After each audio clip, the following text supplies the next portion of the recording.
Shalom, shalom, shalom. You know, we out here another week again. But we're going to start off by saying, Kal Halalem, Yahweh, Ba'ashem, Yahushai, Ba'ashem, Makakwadash. Double honors to the apostles of Great Millstone. Shalom to the hopeful elect out there prophesying in the four corners of the earth, week in and week out. You know, it's another week. More prophecies are coming to pass. You know, the CBDC is about to get implemented very soon. You know, and we're gonna jump. What? Yeah. Okay, just keep talking. We're gonna jump straight into the scriptures. This is Matthew 24 and verse 22. And except those days be shortened, there shall no flesh be saved. If we don't have the protection of Yahweh Yahushua and the Lord Yahweh Yahushua shorten them days for us, you know, ain't no flesh gonna be saved. Because if it was up to Esau, I mean, damn, you know, things would pop off right now, you know, and things would speed up, and his new world order will be established. But it's all being orchestrated by Yahweh Yahushua. The timing of Yahweh Yahushua. Yahweh through Yahushua, they're the ultimate chess players. It says, and except those days, like at Matthew 24 and 22, and except those days be shortened, there shall no flesh be saved. But for the elect's sake, those days shall be shortened. Yeah, for the elect's sake, because time is speeding up. If you haven't noticed, time is speeding up for the elect's sake, because Esau is wearing out the saints. That's right. Yeah, Esau is wearing out the saints. Things are getting harder. Things are hyperinflation. Everything's getting more expensive, especially out here in this whore of a city called New York City. You know what I'm saying? And the other cities are feeling it too. You know, if like I said, if it was up to Esau, he would establish his new world order as soon as he can, so he can microchip the children of Israel first. That's not MOTB. Yeah, he will implement the charagma to the children of Israel, and you know he will fulfill his new world order. Like I said, this because you said it's all the Lord's will. This is Proverbs. This is Proverbs 21 and verse 1. The king's heart is in the hand of Yahweh, and as the rivers of water, he turneth it whatsoever he will. So there you go. The Heavenly Father is in control of the man's goings. Just like the Heavenly Father has the angels working on the minds of the Putins and the prime ministers, and you know, the prime minister of Israel and the president of America, etc., to ramp up World War III. You know, if because what was that account? That the angel had to work on the book of Daniel. Because the angels are the messengers of the Lord. The Lord, the Heavenly Father Himself, and Yahushua, they don't lift the finger. The angels come down and they do what Yahweh Yahushua want them to do, and that's what's going on right now. Because you got, again, future prophecy, World War III is about to pop up. How you think that's going to happen? Because you know, the leaders, the world leaders, like the world leader of China, Putin, the world leader of Russia, their minds have to be worked on to really get this ramped up. Because if it was up to their will, they would do it the way they want it. But it's up to Yahweh Yahushua. Down to the teeth. That account was speaking of, it was Yahushua himself and Michael that worked on that was a Persian thing, you know? Yeah. 3 days, I believe. I found the scripture. Yeah, like the brothers bringing out in that account, Yahushua spoke to Daniel, and Michael was working on the king's heart, which is going back to the law, you know, back to your mind.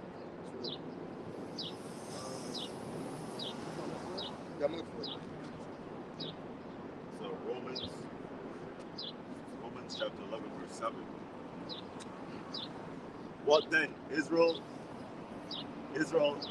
hath not obtained that which he seeketh for.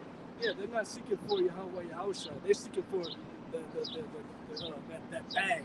They're seeking for the next amount of forced fun here in Babylon. You know, the elect, we're seeking for the kingdom of heaven. You know, we're seeking for something that's higher, that's in really the near future, that's about to be established here on earth. But the election hath obtained it. Yeah, who's the election? The election is the chosen of who? The chosen of Israel. The 140, starting off with the 144,000 elect men, and then you have the other chosen, because you have an elect within the elect. The elect within the elected is a governing body, the 144. Then you have the other chosen, which is a mixed multitude of Israelites that are spread on the four corners of the earth that are going to be saved via chariots. But the election hath obtained it, and the rest were blinded. Yeah, the rest were blinded. Talking about the 2/3, the undesirables, the ones that the Lord has not chosen. You know, they're the opposite of the elect. They're the elect of getting blown up by ICBM missiles, death by pain, because they didn't want to hearken unto the prophets that are out here week in and week out on YouTube World, BitChute World, and all the other platforms saying the same thing. You know, the world calls us a broken record. We're telling you what's about to happen before it happens, which is prophecy. Just say before it happens. This is Revelation chapter 12, verse 12. Therefore rejoice, ye heavens, and ye that dwell in them. Woe unto the inhabitants of the earth and of the sea. Yep. Woe to them of the inhabitants of the earth and of the sea. And the sea is talking about the other nations, the people. For the devil is come down unto you, having great wrath, because he knoweth that he hath but a short time. Who's the devil that the Bible is speaking of? The deceiver, the slanderer of his brother, going back to Jacob and Esau. And that devil is Esau, the so-called white man, the elite banking families, you know, Rothschilds, the DuPonts, the Rockefellers, and so on. There's 13 families that rule the world. You don't see them. They don't even come to America. They have their own lands. They have the fatness of the earth. You know, going back to Job 9:24, the power was given unto the hand of the wicked. You know, they rule the world. The Romans, the Greeks, and now the Edomites of America, Babylon the Great.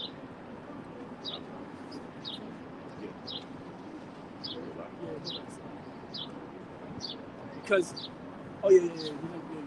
because Esau is about to come down with great wrath. And that's what you people don't understand. World War III is going to pop off, and in the midst of World War III, what's going to happen? Martial law.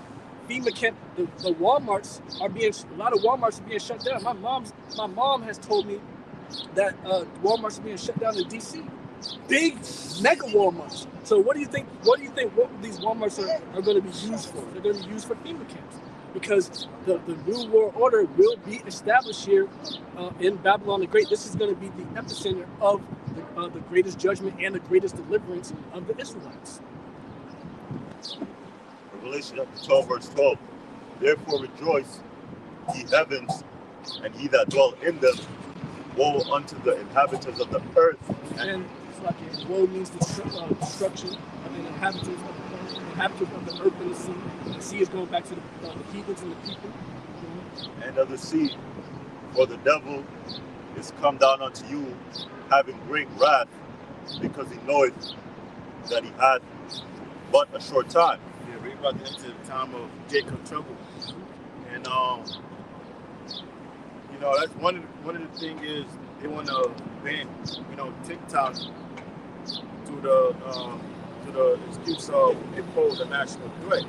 But the thing with TikTok is there's a lot of information being shared through TikTok. So you got a lot of Jake becoming, well, they think they're experts, but they're so-called expert overnight on, you know, certain topics.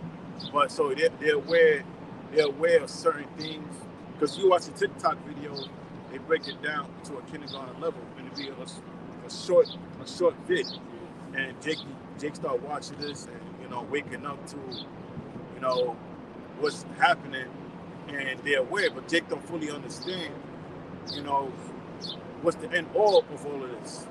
But Esau want to ban it because to stop truth from coming out. Cause, you know, most of all, you want to stop the word. But you want to stop anything that's opposed his new world disorder. careful, elder, you know, because this word will reach the four corners of the earth, and then the end shall come. Because when the elect get sealed, then we up out of here, you know. But certain things, this is the beginning of sorrows, and just like it said,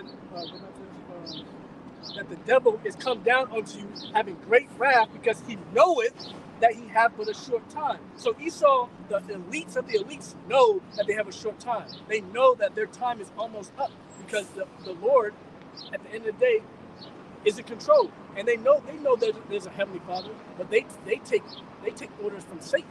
They're the physical counterpart here on earth of Satan. They're Satan's children, you know, figuratively speaking. That's what you're saying? Like you brought the point about Walmart.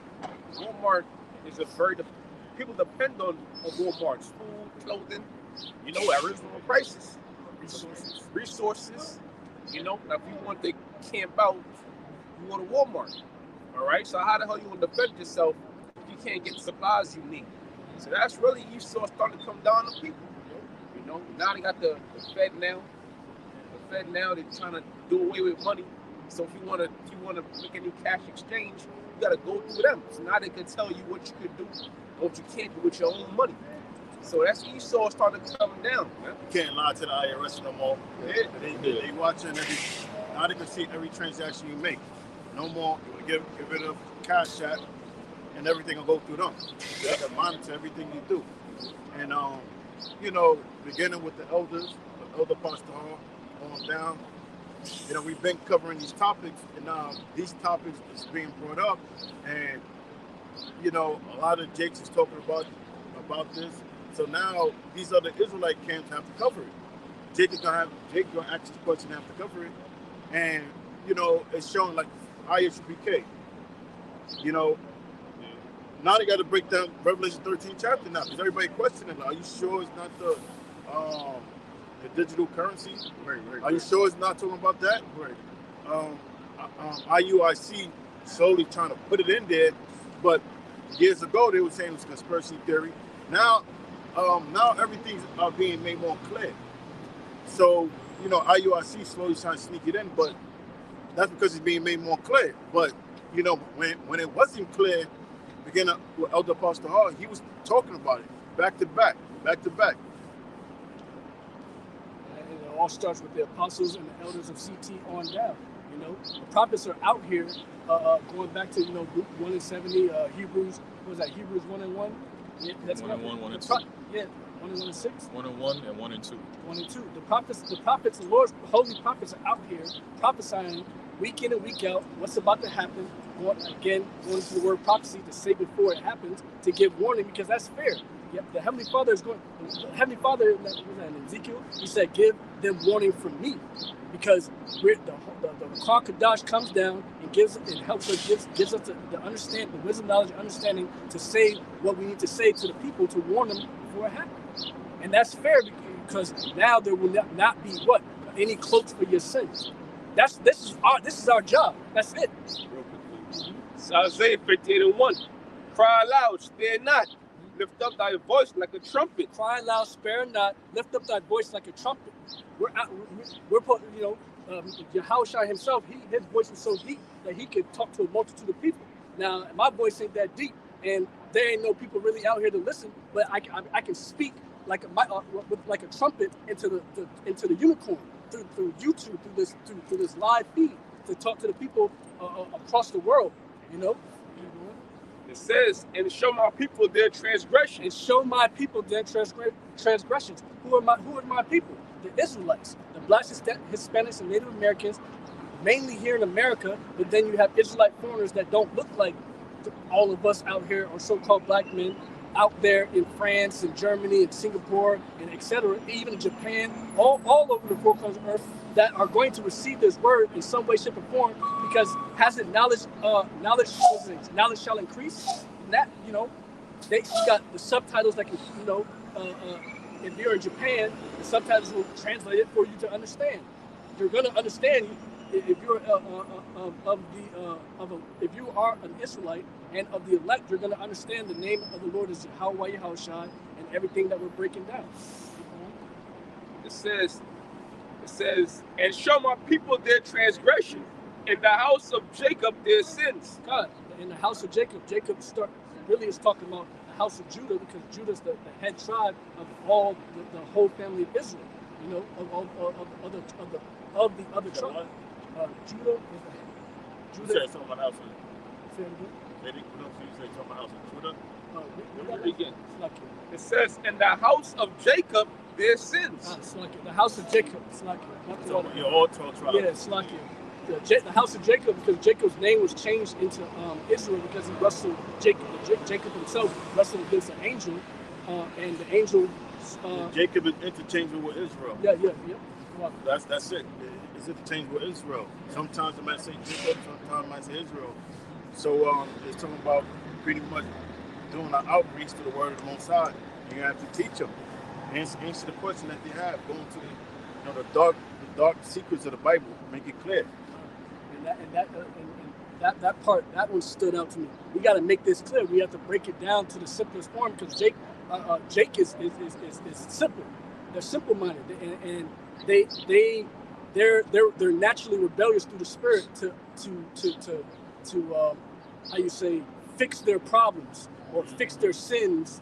There's another word for it, but to basically change and repent, turn back from their wicked ways, because we're all in the flesh, we're all in these corrupted bodies, and every day when you wake up, you got to fight the flesh.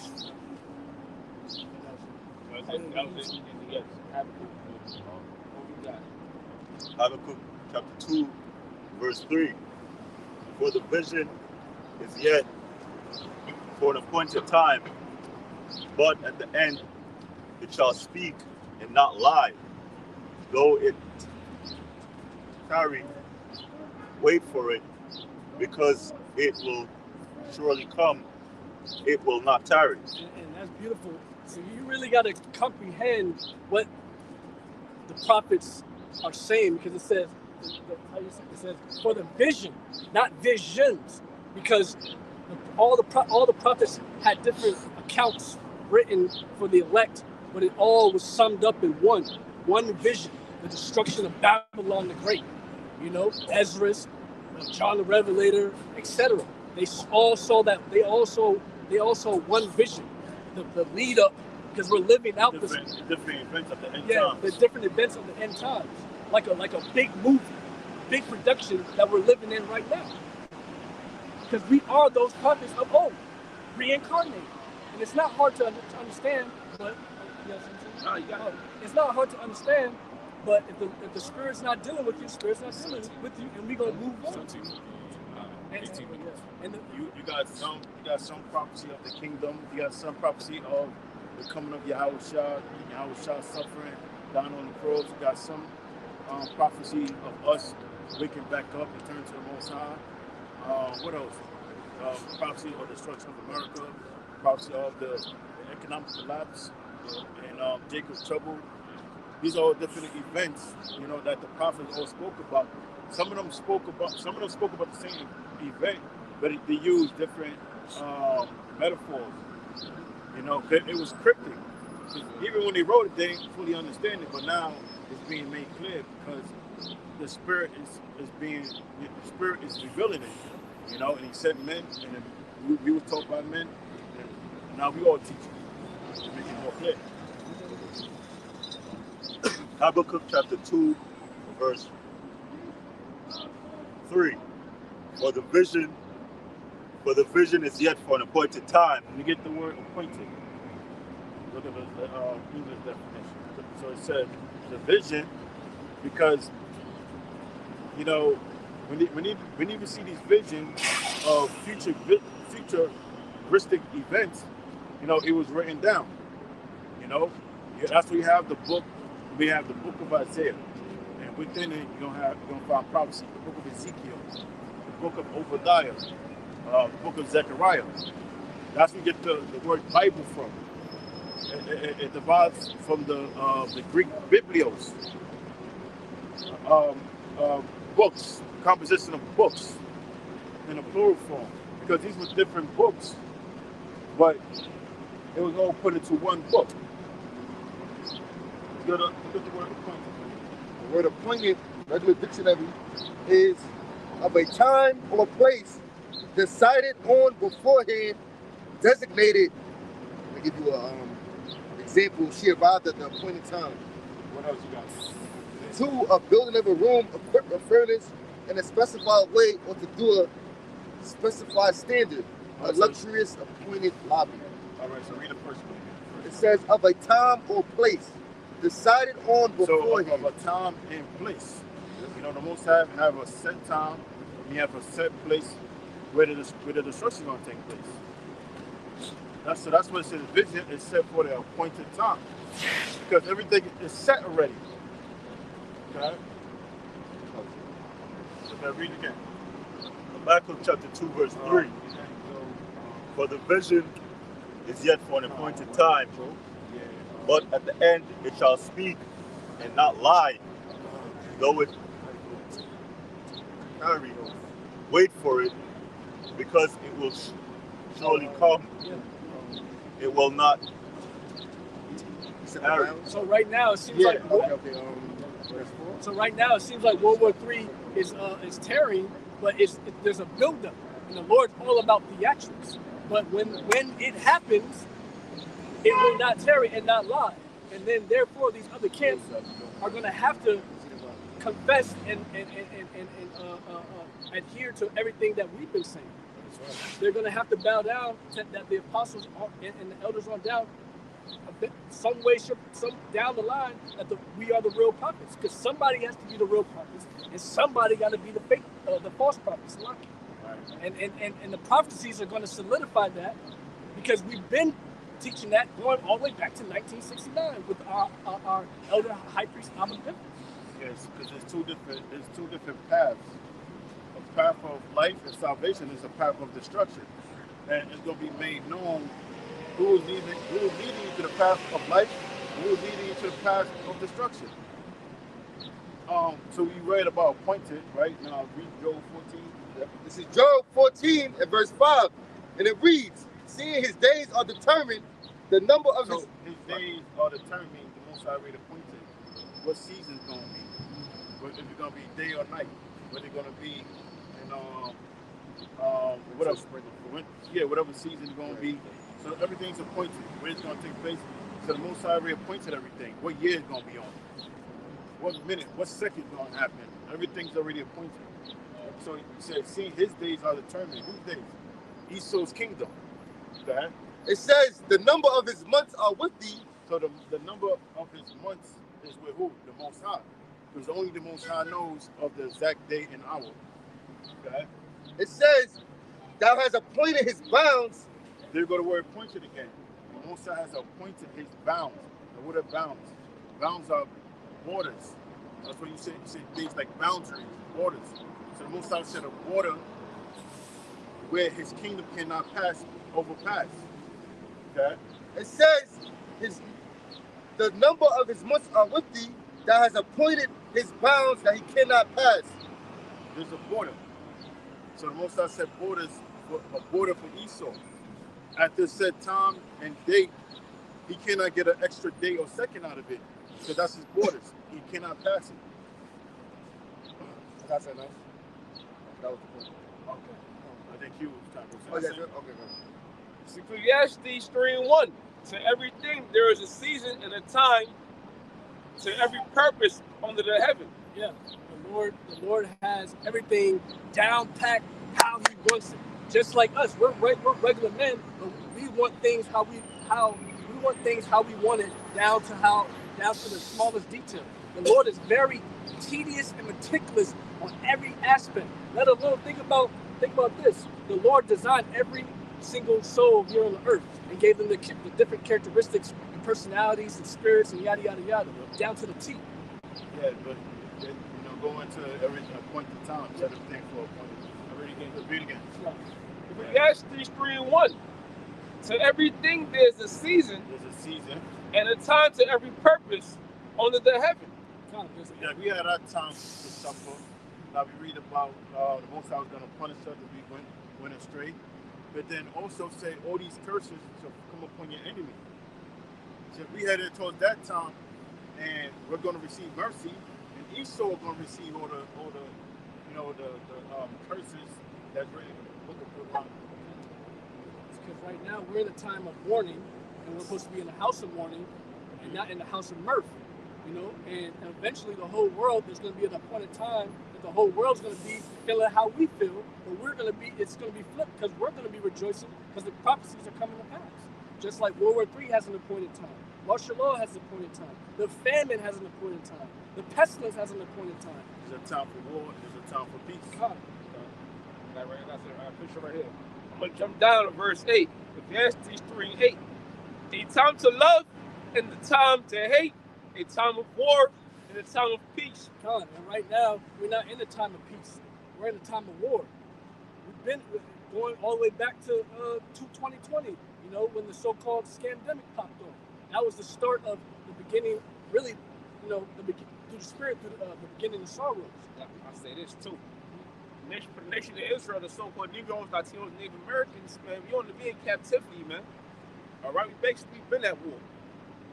All right, a spiritual war, you know, and that war is continuing, man. And things are going to get physical, yes. And these policies are coming to pass. Don't you see a literal war is coming to this place? You know, it's going to be a draft.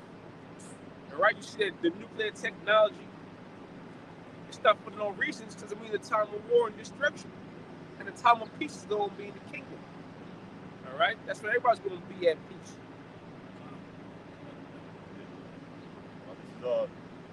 Matthew chapter 24 and verse 36. But of that day and hour knoweth no man, no, not the angels of heaven, but my Father only. Who's speaking? That's Yahweh Shah speaking. So Yahweh Shah was even saying he don't even know the appointed time because that's left to the Most High. Right? But as the days of Noah were, so shall also the coming of the Son of Man be. For as in the days that were before the flood, they were eating and drinking, marrying and giving in marriage, until the day that Noah entered into the ark. Yeah, because speaking really in this day and age, talking about the 2/3, they're not taking nothing serious. We're the spiritual Noahs right now, and we're trying to get you into the chariots. You know, we're trying to work out our own salvation through the fear and trembling of the Lord. But here it is, you guys are marrying and giving out to marriage and partying and this, that, and forth, and y'all not taking anything that we're saying serious in no way, shape, or form, and y'all not gonna take it serious until it's too late. When those missiles get launched, when them ICBM missiles get launched off, you know, that's that figuratively speaking, that's the rain. Those are raindrops that are gonna rain down upon you, you know, and it's gonna flood the earth, but not with water, but with fire. Man, they got nuclear missiles, pranks, man. Yeah. Put a whole prank on your family like it's a nuclear attack. So Jake just fucking laughing, man. Yeah. Having fun, you know. You can imagine how they did Noah. Yeah, Noah's gonna put the heavens Noah. Yeah, you know what I'm saying? You saying like when they put the pranks, they'll put the YouTube video on TV. Yeah. This is not a drill. Yeah. Everybody start going crazy. They're gonna find it funny now, but you know the time gonna come. It's gonna be reality. Yeah, it's gonna be reality. So look what happened in Hawaii. What was the brother's name? I forgot the brother's name in Hawaii. Yahweh. What? His live stream had over 30 to 50,000 people coming on his live stream when there was a nuclear scare, and that's the thing. Y'all know it's imminent. Y'all know it's going to come. You feel it in your spirit, but it's not a full court press yet. It's not a full threat yet. And then on top of that, the spirit's not dealing with you to really fully grasp. No, I got something else to right.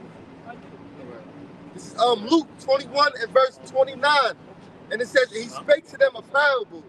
Behold, the fig tree and all the trees, when they now shoot forth, ye see and know of your own selves that summer is nigh at hand. So likewise ye, when you see these things come to pass, know ye that the kingdom of the Most High is nigh at hand. Yeah, read it again. I'm gonna read it again. This is Luke 21 and 29. And he spake to them a parable. Behold, the fig tree and all the trees, when they now shoot forth, ye see and know of your own. That's like it. Like if you start seeing like time we in right now, you look at the trees compared to a month ago, you notice a lot of the trees are starting to bud. Yeah. So now you know that spring is coming. Yep. And you know we transitioning from the winter to the spring. You know, you start seeing the buddings. Some trees may have, colorful leaves on it already. It says, when they now shoot forth, you see and know of your own selves that summer is now nigh at hand. So likewise, when you see these things come to pass, What thing? The events prophesied in the scriptures. So you start seeing these events. You see current events happening that's leading up to prophecy. We knowing that the end is close. right. It says, so likewise, when you see these things come to pass, know ye that the kingdom of the Most High is nigh at hand. Verily I say unto you, this generation shall not pass away till all be fulfilled. Heaven and earth shall not pass away. The prophecies. Yep. Right. But my words, it's like heaven and earth shall pass away, but my words shall not pass away. The Lord's words are going to be implemented and used even in the kingdom of heaven, but it's going to be sown in our inward parts, because the righteousness will be established here on earth. I was saying heaven and earth will pass away, but my words will not pass away. In other words, because we know the earth is not, we established the earth is not going to pass away. The earth is about forever. The earth was made for the nation of Israel. The earth was made for Yahweh, Bashem Yahweh Shah, for the Son, along with the nation of Israel. So the earth is not going to be destroyed. But in other words, the Lord is saying there's no way these prophecies is gonna not happen. What's that scripture? It said, my words going out and now return. Return. Isaiah 45. Yep. Get that. So back to brother up. And if you guys know, you can get it for you. It's a little more. That I had said no. All right, get it, and get that. Isaiah. Yeah, get Isaiah. You finish that. And you break it down. I got something else. Yeah. All right, this is 2nd Ezra 4:37. Got it? It says, by measure have he measured the times, and by number have he numbered the times, and he doth not move nor stir them until the said measure is fulfilled. Yeah, so everything has to be fulfilled for the next stage to happen. So to speak. Like for example, you had the different rulers, man. Yep. You know, the different rulers, because that goes back to Daniel's dreams. Yep. All right. So those rules had to be fulfilled. Mm-hmm. So now we're in the time of the clay, the miry clay and iron. Yep. All right. The falling away. The fall away. Slavery had to happen. Yeah. Which the fall away go first. Really goes into 70 AD. Right. When we got conquered by the Romans. Yep. And then go into slavery. Yep. So these processes had to happen. You know, so everything is a set time for everything. The scriptures say your teachers will no longer be hid away. Yep. Moved in the corner, but you shall see your teachers. So these processes are being fulfilled. Right. So everything has to be fulfilled for the next stage to happen. So we have to go into great tribulation to receive the kingdom of heaven. We have to go into famine for the Lord to show his miracles. And there's going to be a appointed time, like in the book of Acts, that the Lord will have acts being displayed through his prophets of healing, speaking in tongues, spiritual powers, etc. Like going to Isaiah 59:19, tying in with Revelation 12:12, that the enemy shall come in like a flood, and he shall lift up a standard against it. That's an appointed time that spiritual powers is going to come on the face of the earth. Yeah, everything has its appointed time. Yeah, Revelations 12:12, that the devil shall come down with great wrath, knowing that he have a short time. So there's going to be a time that the Lord's going to send angels to work on the minds of the elites of Esau to carry out his new world order and take hold of the people to push his Karabna.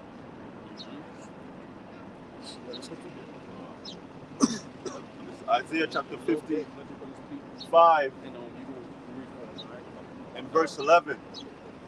So shall my word be that goeth forth out of my mouth. Yeah, his mouth. The mouth is talking about the prophets, because the mouthpiece of the Lord is his prophets. The Lord himself is not going to come or open up the heavens and speak, and speak to the world and or speak to his people. Just like there's always a mediator. Moses, Noah was a mediator. Moses was a mediator. Prophets were the seers and the mediator of old, and the prophets of now, present time, are the mediator. Hawashai, he's the mediator between us and the Heavenly Father. It shall not return unto me void. Void means empty. But it shall accomplish that which I please, and it shall prosper in the thing whereto I sent it. And he sent it to the elect, starting up with the elect. That's his apple of his eye. That's all that matters is the 144,000. Now all of Israel does matter. The elect. Yeah. The elect matter. The elect matter. The 144,000 elect men. They're that's who the letters of the Bible were written to comfort them, to teach them, like the brother, if you could bring it out. And the 144,000, then you had the rest of it is the 1/3. So the 144,000, that's the government body, the amount they're signing Christ. Then the 1/3 is also going to be comforted by the scriptures. Right. Because there's men and women that may not be prophets. All right, but guess what? The Lord has selected them to make a part of the elect. Yeah. Yeah. So and with these, And it shall prosper in the thing whereto I sent it. yeah. So it's going to be fulfilled. The theme is appointed time and fulfillment, and that's what's the appointed time is prophecy, and the fulfillment will be the deliverance and the salvation of his chosen. And elect means chosen. So you have a chosen within a chosen, starting off with the 141,000, then you have the 1/3. And with all that get understanding. You can have wisdom and knowledge, but the bridge between the two is understanding of the scriptures. That's what's going to keep you stable in the times that are about the perilous and evil days that are about to come to pass. No scriptures. Oh. That was it. Go ahead. This is Ephesians chapter 5 verse 14. Wherefore he saith, awake thou that sleepest, and arise from the dead, and Yahushua shall give thee light. So then that ye walk, see then that ye walk circumspectly, not as fools, but as wise, redeeming the time, because the days are evil. Yeah, so, we were once all dead spiritually at one point in time. We were in darkness, and the Lord called us, the sheep, my sheep shall know my voice, and called us to this light. This light is this word. And verse 2. Read again. Just take your time, bro. Read again. Break that down again. Just verse for verse. Ephesians chapter 5 verse 14. Wherefore he saith, awake thou that sleepest. Yeah, and awake thou that sleepest, because it's a high time to wake up out of sleep. And arise from the dead. Arise from arise from being spiritually dead, because you don't have the word. And Yahushua shall give thee light. Yeah, the light is the understanding of the scriptures. See then that ye walk circumspectly. See that you walk circumspectly, wise but not as fools, because being circumspect means to watch 360, to look all around you, to watch out for the devil that is growing to devour you and destroy you. because we're in the valley of the shadow of death. You know, every corner that you go down is a test of your faith and a test to see your integrity and character. Not as fools, but as wise. Yep. And wise means to see. So you gotta see. Wise means to see, and circumspect means is watching 360. So you gotta see 360 of all the danger and all the woes and destruction that are here in Babylon to destroy you physically and spiritually. See then that ye, I'm sorry, Ephesians chapter 5 verse 16, redeeming the time because the days are evil. God, watching the times because the days are evil. Evil goes back to bad times. Eve is time, and ill is bad, and we're coming into really bad times. It doesn't seem like anything is happening right now, you know, except for out there in the Middle East and whatnot. But things are turning up, you know. And then here in Babylon, you got inflation, hyperinflation. You got famine with the water being polluted with the derailments, the train derailments, and this kind of forth. And it doesn't seem like there's a famine, but when the real famine hits, that's when you guys are going to feel it, and then you're going to seek the Lord. But you didn't seek the Lord while He may be found now.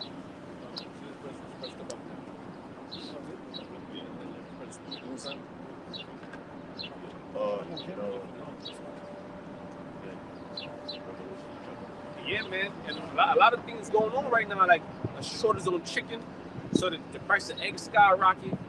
You know, the inflation, loss of jobs. All right, a lot is going on right now. But here it is, like brother just said, you got 2/3 of our people walking around, you know, with their head up their ass. They ain't paying attention to things going on. So what's going to happen is what they're not walking as wise, so they don't get snatched up, and they ain't gonna see it coming. One of the worst things can happen to you is you getting you get hit by a punch you ain't see. Those are one that hurt the most. Yeah. Like, you know, you at least know you're gonna lose. Like, you playing chess and you don't see the checkmate. Those the mates that hurt the most. And you see the checkmate come, you know what? All right, fine. I humbly resign. Right. You know, when you don't see it, you get checkmate. You look stupid. You know. So that's a lot of our people, man. They don't get destroyed out here. All right, and it's gonna be a shame onto them. Yep. You got it, bro. This is Revelation chapter 2 and 9. This is Revelation 2 and verse 9. I know thy works in tribulation and poverty, but thou art rich. And I know the blasphemy. This is Revelation 2 and verse 9. I know thy works in tribulation and poverty. All right, so this is the Lord speaking, you know, to the 7 churches of Asia Minor. You know, back then was an area of Turkey, because you know, that church is all over because the word was spread back then, you know, as it is now. And read it again.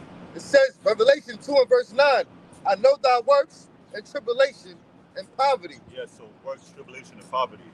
The Lord put the Spirit, you know, in the 12 apostles, you know, to spread out and do the work and spread the seed, which is the word, and works, tribulation, and poverty, because they were going through it back then, you know, for preaching the word, for preaching Yahushua. It says, but thou art rich. Yeah, so we are rich because it's a precious thing that we have, you know, which is the truth. It can't be taken away from you at all. You know, if you're a part of the elect, there is nothing that could defeat you to make you give up, you know, on the Lord. You know, not even death. That's actually, you know, honorable in the sight of the Lord. If you die for His name, you're going to be raised up first. It says, and I know the blasphemy of them which say they are Jews and are not. Yes, so the blasphemy of them which say they're Jews and are not. That's talking about, you know, back then there were, you know, Jakes, that wasn't right. You know, they were preaching the Lord, but then they'll be hypocrites. But now, you know, as you see the so-called small hats and the people that run the world, you know, the Ish people, the elites of the nation of Edom, they're saying they're the Lord's chosen people. Right. You know, they're everyone great in history except for, you know, the Idumeans. You know, Right. the cave. They don't want to say, you know, we're the cave people. You know, we're the real beasts. You know. That's another inclination that they are those people. Yeah. But they, like you said, they say they're Egyptians. They say they was everybody under the sun, but they never acknowledged them being the Idumeans. Yeah. All right.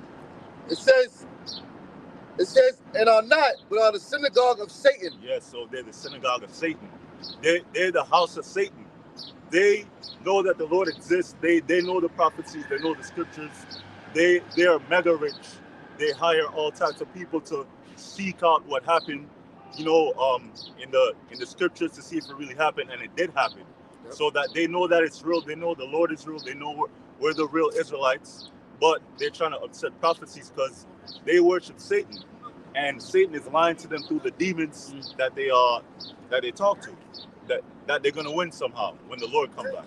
Yeah, that's why the scripture says this right here. So Psalm 64:6, it says, they encourage themselves in an evil matter. Some start at verse 5.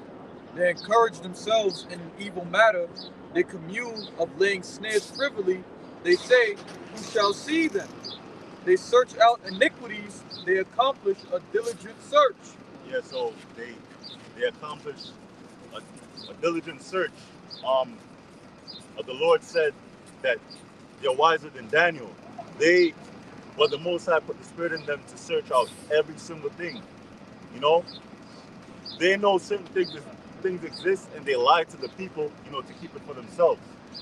You know, they know with the Israelites, they know that the Most High and His Son and His people that, you know, were so-called dark skinned. They talk to, you know, demons. They dig up, you know, certain things. What's the word?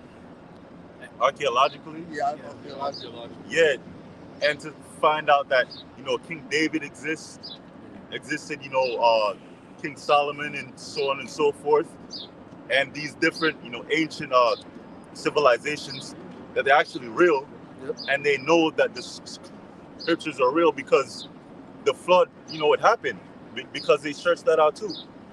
That's actually a big thing going on in Israel right now. They're actually digging up under the Wailing Wall in Jerusalem right now, digging up all of the bones and the artifacts of the Israelites. But they're not presenting it to the public because when they do these type of scannings on the bones, and they call it carbon dating, they know that the features go back to Negroid people. You know?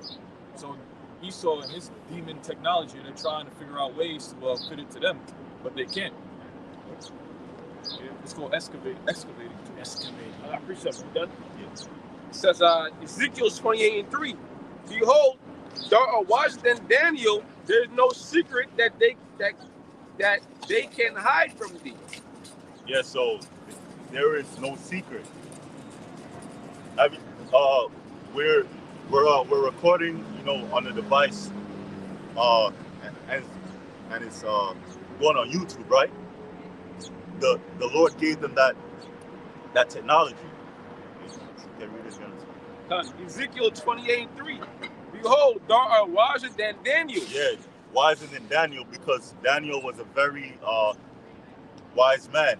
You know, he was very high up, you know, in knowledge and in status, because he was a president over, you know, the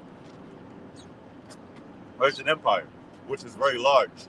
So he was wise, and he had faith, and he was, you know, high up there, you know, right under the king, you know, the emperor. He was able to interpret dreams. Yeah, he was able to interpret dreams.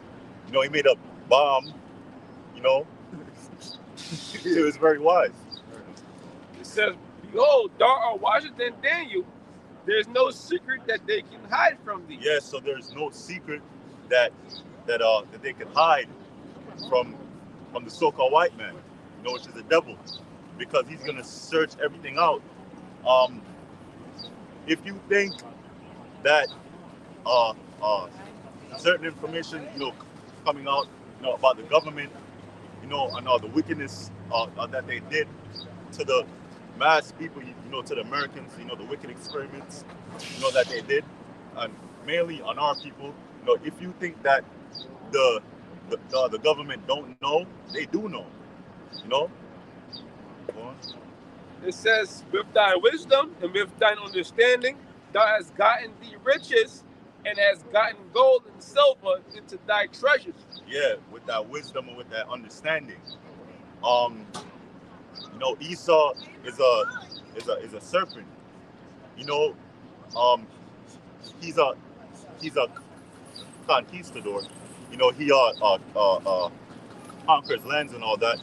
But one of the ways that he gets, you know, riches, and then he takes over countries is by the sea.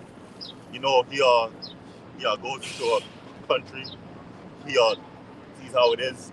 He sets up agents, and that agent go into the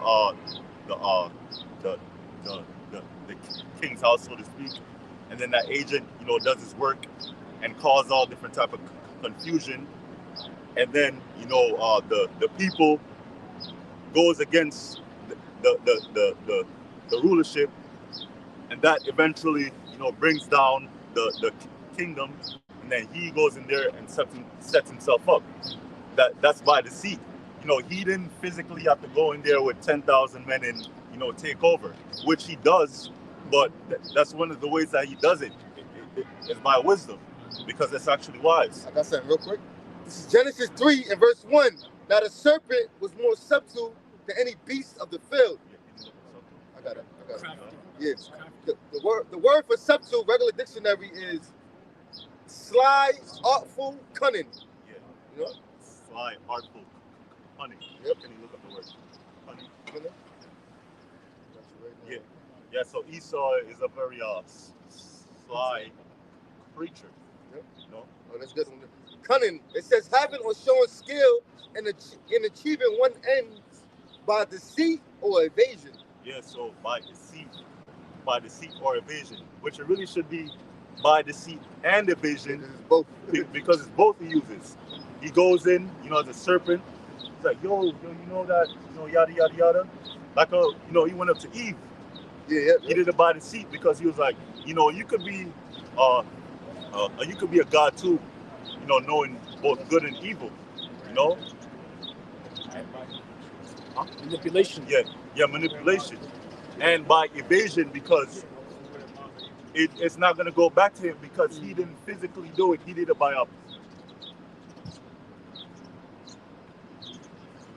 proxy. He didn't physically himself do it. He used the seed to go to someone to get to someone else. You know, that's how Esau does it. He's a cunning and wise. He's a serpent. You see, he went to the woman. Yeah. You know, he out of her too, the weaker vessel, and that's what Esau does today too, man. Especially that's saying that he does today to attack the so-called Negroes, Latinos, and Native Americans. Look at the welfare system. Their whole thing was you could have welfare benefits, but the man has to be out the house. So it wasn't an option to keep the man in the house, but it was by force. All right, but it was all, like the brother said, it was all deceitfully putting Jake from a worse predicament to an even worse predicament. Sirach 12 and 16. An enemy speaketh sweetly with his lips. Yeah, an enemy speaketh sweetly with his lips. These presidents, they speak so sweet, you would never know that behind closed doors they do all type of satanic rituals because of how sweet they appear to the people. You know, their words are smoother than butter, but war is in his hearts. These predators, you don't know the amount of wickedness that these people do. Right. These presidents, these governors, senators, yada yada yada, they do a whole bunch of wickedness behind closed doors. You know, and when it leaks out, you know, suddenly that person dies by suicide, Right. or you know, he kills himself and then kills his own family. You know, suddenly out of nowhere. You know. I got a quick quote, real quick. It's by the Mossad, the chief power of Satan. Yeah, that's like the FBI, yeah, the intelligence of Israel. And this is their slogan. It says, "By way of deception, thou shalt make war." Oh yeah. Yeah. Going into what you're saying, how they slide, crafty, cunning, you know, they appear to be, but through deception they make war. You know, they the reasons everything is happening. You know, through the control of the beast. Yeah. You know, that's why the scriptures say that the least of the flock shall draw them out. Them small hats is gonna draw this whole thing out, man. You know. And that's the whole purpose of the war in Ukraine. The Russians aren't going to war with the Ukrainian people; they're going to war with the Khazarian mafia, the so-called Jews, Exactly. influencing the leaders and funding the leaders of Ukraine. Yep. It says, Sirach 12:16, an enemy speaketh sweetly with his lips, but in his heart he imagineth how to overthrow thee into a pit. Imagine how to overthrow thee in a pit. For example, the Gadites, the so-called North American Indians, you know, our brothers, they were overthrown because, you know, when Esau came over here, they're all destitute, they're all sick and messed up because of the so-called boat ride over here, and the Gadites helped them out. And then they were like, wow, you know, Esau's like, yo, we can take over these people. They're so kind, they're so rich. You know, they saw the gold, they saw people, you know, peacefully dwelling together. And they knew that our people were the Israelites. They knew certain tribes who they were. You know, don't be fooled, you know. These small hats, you know, they have the small hat and they run around with the black, you know, Jeremiah 14:2. Drew the morning at the gates of language, they're blackened to the ground. Nah, they themselves know that. Of course. It says, he will weep with his eyes, but if he find opportunity, he will not be satisfied with blood. Yes, the devil. That's what Christopher Columbus did. You know, by deception, you know, he saw that, you know, the Native Americans, you know, he went to the Taínos, you know, the tribe of Ephraim. You know, that's where he went. And you know, he saw how peaceful the people were, and then he used that against them because, you know, our brothers were treating them like brothers, you know, and he slaughtered millions of them, you know, and, you know, here now, you know, in their own country, they don't belong here anymore. You know, they're aliens. They're illegal aliens.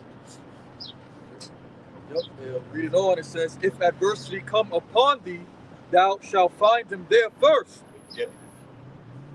Yeah, so he's the one that started it.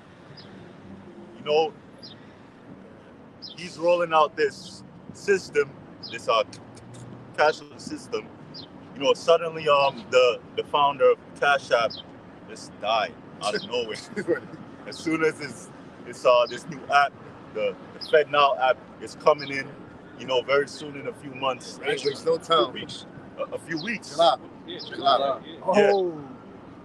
July. They said no, it rolled in.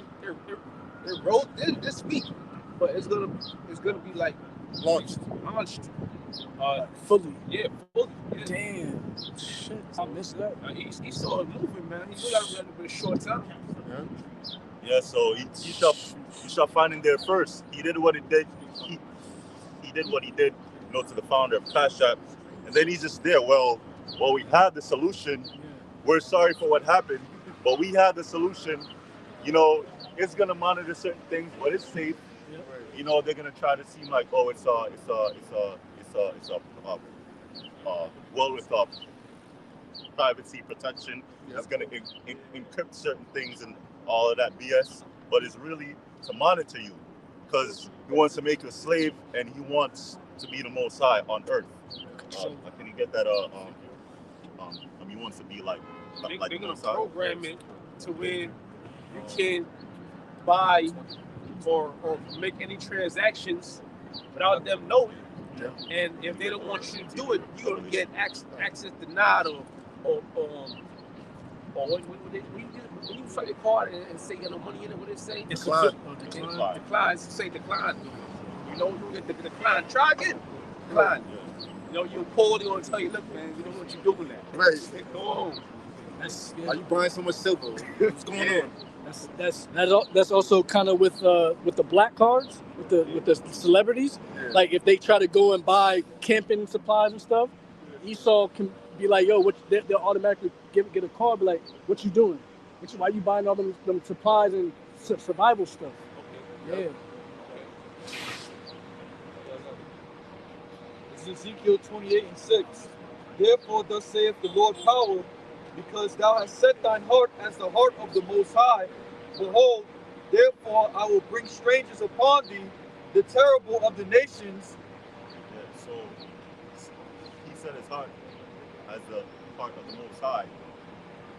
The Most High is building Esau up like he did Pharaoh in Egypt. Egypt was made great by us, starting with Joseph, and then down the line, the Most High called Moses, to deliver us out of Egypt, but it was made great by us, and we made this new Egypt great, because if it wasn't for all the inventions of Jake during slavery, this place would be 1000 BC. There would be no electricity, there would be no lights or anything like that. We make everything great. We made this new Egypt great. We're the ones that created the stock market. The first stocks that was traded on the market was slaves. Right down there in Wall Street, New York City.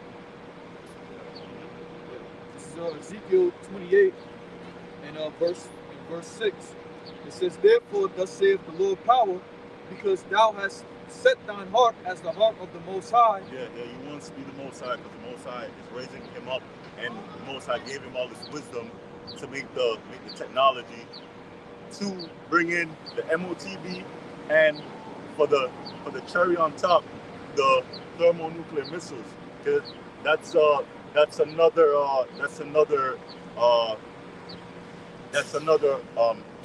the Most High's army. You have the angels, that's the Lord's army. You have the elect, that's the Lord's army. You have the missiles, that's the Lord's army right there. It says, behold, therefore I will bring strangers upon thee. Yes, strangers. Virgin daughter of Babylon, you're not going to be a virgin anymore, because war will come here. Strangers will come here, and there's going to be a war on this land. It's not going to be no civil war like that happened. It wasn't really a war. That happened. It wasn't really a war. It's going to be a full-fledged war on America. It's going to be a race war, a class war. Well, it's going to be a civil war. Yeah. We got to make that clear. It's going to be a civil war, because it's actually going to be a ground battle and in the Middle East. So when you say war here, you got to make more specific on it's going to be a civil war here among the people, but actual war leading to World War III going to take place in the Middle East. Right. Yeah. So as the elder said, the war is going to be in the Middle East, but things will happen here because of the MOTB. That's going to lead to chaos and martial law. It says, and they shall draw their swords against the beauty of thy wisdom, and they shall defile thy brightness. Yeah, the beauty of your wisdom, your bright lights, all right? You come over. Why do people come over here for? What's the main reason why people come over here to America? To make money.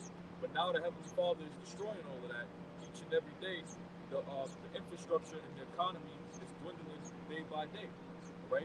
America is now being found for being the filthy kingdom that it is, man. You got nothing but witches and warlocks here, pedophiles here, lesbianism, all right, homosexuality. There's nothing great about this kingdom, and now the countries over there in the eastern hemisphere of the world is now waking up and realizing it, man. That's why these BRIC nations, all right, the BRICS nations, all right, Brazil, Russia, India, China, and Saudi Arabia, and now Iran, they're all coming together for what purpose? To destroy the dollar for being the Federal Reserve currency, which in turn will do what? Destroy America, man. Destroy the economy of America, and will turn America from a first world country to a third world country overnight. When you look at all these various investors and ones that actually deal with money on a high level, they say that once that happens, America will be a third world country overnight, man. Yeah, so the economy is going down because the nations, specifically, up right now as a BRICS nation, they're gonna trade, Because everybody's all pulling out the dollar. Yeah. And they all pushing to trade in a different currency. And everybody's seeing that America time is up. At one time, you had the British Empire, and the world reserve currency was the British pound. And then it was moved into the U.S. dollar. Now they pushing towards another world reserve currency. But that's not going to happen because, they push towards the world reserve digital currency. But that's not going to fully happen. They're going to introduce it. But it's not going to happen for a long time because the most are going to bring destruction. The most are going to be destruction. They're going to introduce the MOTB. They're going to introduce it. People are going to receive it. And soon after that, that's when the end going to come. We're not going to be living here for 10, 20 years, 15 years, 30 years, generations after us. And people have the MOTB. That's not going to happen. Soon after the MOTB get introduced, destruction's coming. Yeah, it says here, Brazil, Russia, India, China, and South Africa, BRICS, are developing a new currency, State Duma Deputy Chairman says. So everyone is ditching the dollar. And the dollar was weak to begin with because at the start of the pandemic, they started printing out money like crazy, which devalued the dollar even more and more. And now that these other countries are ditching the dollar, the use of it is going to be nothing. But it's all according to plan because they're going to sneak in this the CBDC problem reaction solution. You already see there's no gold in the reserve. We're just dealing with a digital currency, not backed up by anything. So now, if they can make this thing global now, and we can monitor everything, we can monitor how much a person spends it, where their money is going, side hustles. We can monitor everything now. You want to send money. At one point, you want to send money to somebody. You went to a check cash place. And that person picked it up. And then things became more convenient. Cash App, Zelle. No, before that, PayPal. That was PayPal. Yeah, Cash App and Zelle. Now the founder of Cash App, he was stabbed to death. And what's gonna happen next? We gonna see what's gonna happen next. Because we believe that happened for them to introduce this what's that called? FedNow? So that would be the new form of transition, popular transition of money. This is Job 20, and I'm going to start at verse 20. Job 20 and 20. Surely he shall not feel quietness in his belly. Surely he shall not feel quietness in his belly. He shall not save of that which he desires. There shall none of his meat be left. Therefore shall no man look for his goods. In the fullness of his sufficiency he shall be in strait. Yeah, when he reaches peak, he's going to be in a position of difficulties. And that's what's happening right now with too much information. Because it's easier to control the people when the people's in darkness. Now everybody and their mother, is a damn expert. Lucky niggas come up to you, want to tell you about shit because they watch a couple of videos of TikTok. Like, come on, man. Like, you just learned about this, man. You only seen the surface. Now you're a fucking expert. But that becoming the problem. That's becoming the problem. If too much information is being shared, and it's to the point, it's giving them issues trying to implement these goals.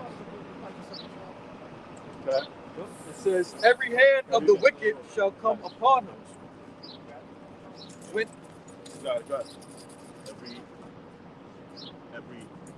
Every hand of the wicked is all talking about us, if I'm not mistaken. Laborers, Laborers, us, nations. Yeah. when he is about, Everyone that he's been oppressing. Yeah. So all the laborers who he been oppressing is gonna come up. They don't get have their way with it. Right? it says, when he is about to fill his belly, the heavenly Father shall cast the fury of his wrath upon him. The filling of his belly is him fully trying to implement his new world disorder. Okay? And when he try to do that, that's gonna be the time of they bring in this MOTB. And the Most High gonna catch the wrath of the fire of his jealousy. That's through the nuclear missiles. Right? And he shall rain it upon him while he is eating. What's gonna rain? These missiles. And it's gonna rain upon him when he's eating. Right? So that's the point. Yeah, that was the This is Revelation 14 and 9. And the third angel followed them, saying with a loud voice, if any man worship the beast and his image. So if any man worship the beast and his image, but the beast is of the EU and NATO, the rebirth of the Roman Empire, the new Roman Empire. It says, if any man shall worship the beast and his image. The image, it's talking about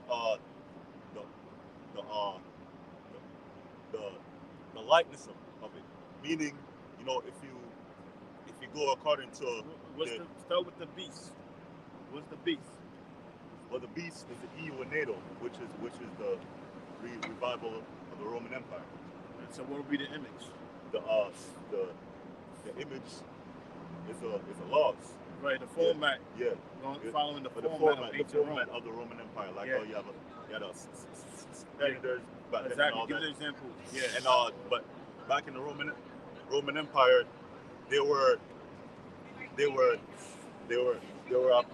the first empire to really implement that. You had to vote for a ruler, because before that, there was a king. That king had a son, and then when that king, the monarchy, when that king died, his son became king, and that line was passed down through the generations. It says, if any man worship the beast in his image and receive his mark. Yes, so the mark. So the worship part is a person conforming and by receiving the MOTB. So that's worshiping, you're complying to the system. Right? It says, matter of fact, read up above. Go up to verse 9. That's the first verse. Yeah, that was that now. Oh, you mean 14? Yeah, okay. 14. So go to Revelation 13 read down. All right. It says, and receive his mark in his forehead on his hand, the same shall drink of the wine of the wrath of the Most High, which is poured out without mixture into the cup of his indignation. And he shall be tormented with fire. And that's not talking about be tormented with fire. You dying, you going to hell. He haven't accepted, Jesus Christ. So now he's in the abyss of hell, tormented, asking for a drop of water on his tongue. First of all, that don't make no sense. But it's talking about the nuclear destruction. Because when the missile designate, people are gonna be tormented in the fire. It says, the same shall drink of the wine of the wrath of the Most High, which is poured out without mixture. The wine and the wrath of the Most High judgment, which is comprised of nuclear destruction. Okay. into the cup of his indignation, and he shall be tormented with fire and brimstone in the presence of the holy angels. And And in we the read, what's that, 2 Peter 3, and 15? 9. All the elements shall melt. Yeah. all the elements are burned with fervent heat. Yep. Somebody get that real quick. Yeah. All the elements are elements. So read that again. It says, and he shall be tormented with fire and brimstone in the presence of the holy angels and in the presence of the Lamb. So it said it'd be tormented in a fire. That's not talking about a person. This is post death. Not post death. What's the word before? Pre-death, not post death. Post death is after you die. I meant to say it's not gonna happen post death because you're gonna feel it in the flesh, and when you die, that's it. The pain gonna end.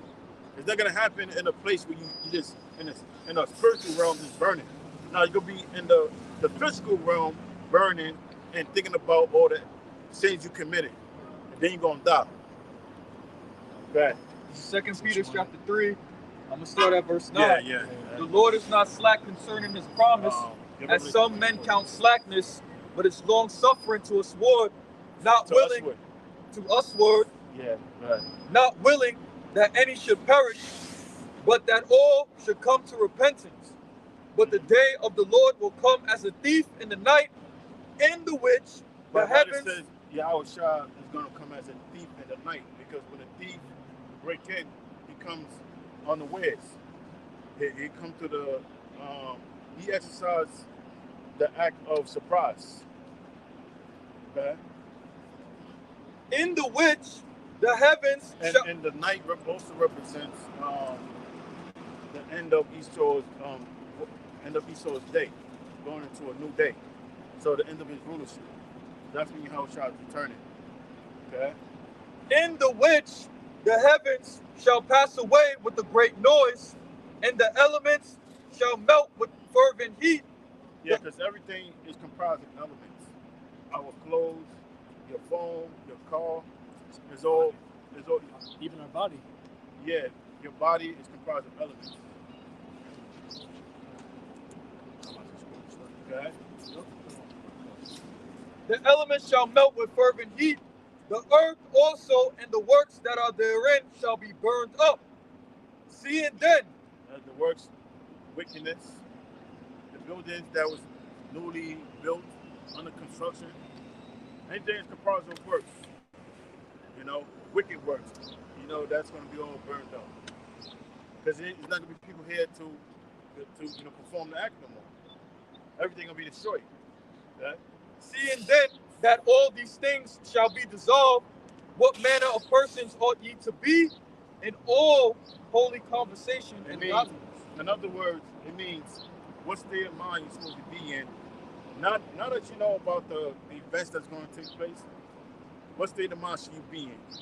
God. Looking for and hastening unto the coming of the day of the Most High. So you're supposed to look forward to it and want it to come. Wherein the heavens being on fire shall be dissolved, and the elements shall melt with fervent heat. Nevertheless, we, according to his promise, look for new heavens and a new earth. So that's the heavens being on fire. That's talking about Esau's rulership. And we're looking for a new heaven. Go ahead. And a new earth wherein dwelleth righteousness. Wherein dwelleth righteousness. So we're looking for a new rulership where righteousness will be established. Because once righteousness is established, there's no more depression. There's no more sin. I mean, there's no more sin, but there's no more sicknesses. There's no more, wars. Because sin brings forth all these things. The reason why we got wars on the earth, we have sicknesses, we catch a common cold, that's because sin. But when sin get removed, we no longer going to experience these things no more. Okay? Sirach 39:1. But he that giveth his mind to the law of the Most High and is occupied in the meditation thereof will seek out the wisdom of all the ancient and be occupied in prophecies. Read that again. This is Sirach 39:1. But he that giveth his mind to the law of the Most High and is occupied in the meditation thereof will seek out the wisdom of all the ancient and be occupied in prophecies. Right. So you're gonna be occupied in the scriptures, the things that's supposed to take place, because you learning to warn other people of what's gonna come to pass. Because even when I first came into the truth, I remember observing the different camps, and one thing I noticed, GMS was distinct because GMS went to prophecy, whereas all these other camps was all, it was just entertainment. It was a lot of gimmicks. There was a lot of gimmicks, a lot of kissing of the boots, it was an entertainment thing. Whereas the elders, of Great Millstone, they was going to the scriptures, he was actually breaking it down, and that's what I needed to build my faith, because I had a lot of questions in my mind, and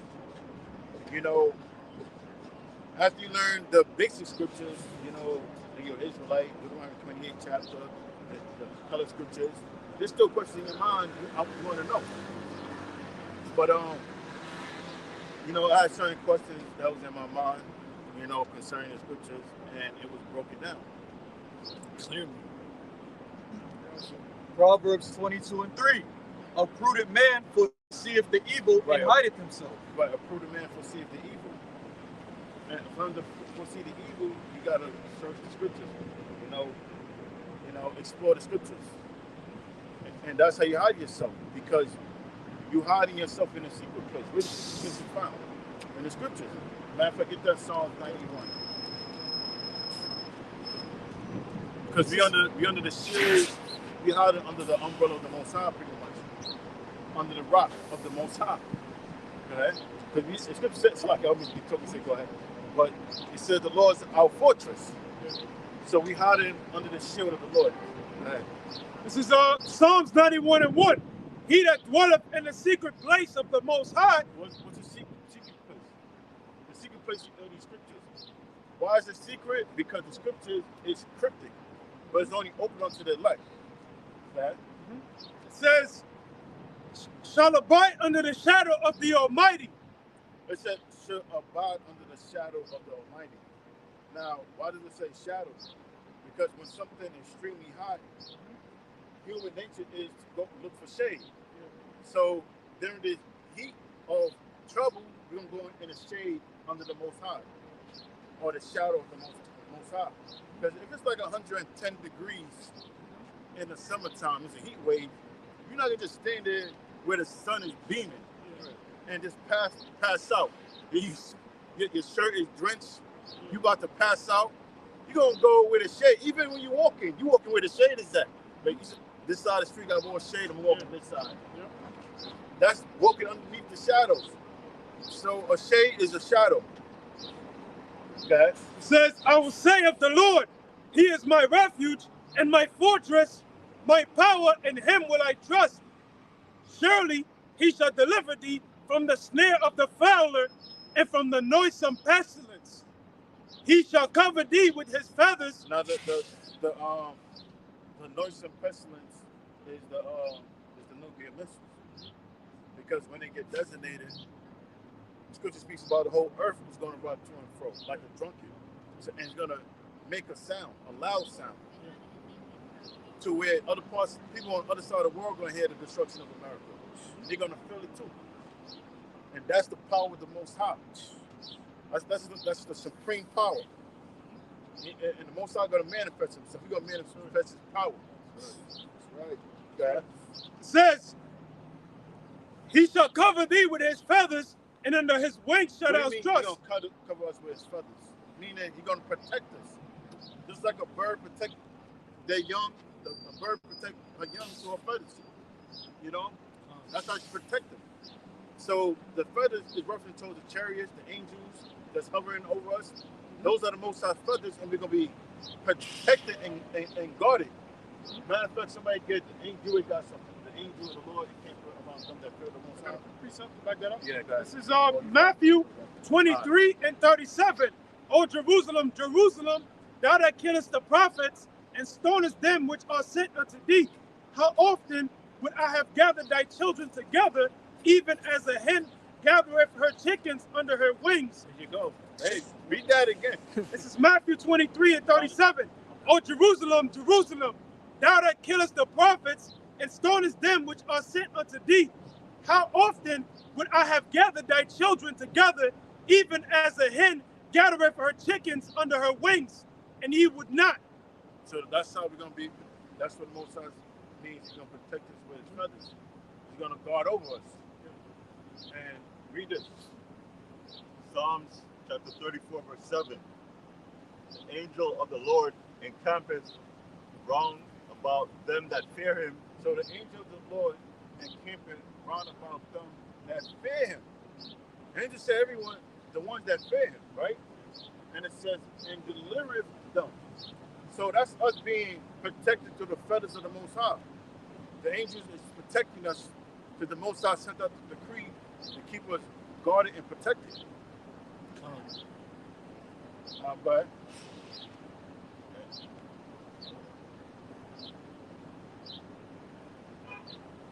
you can read that again.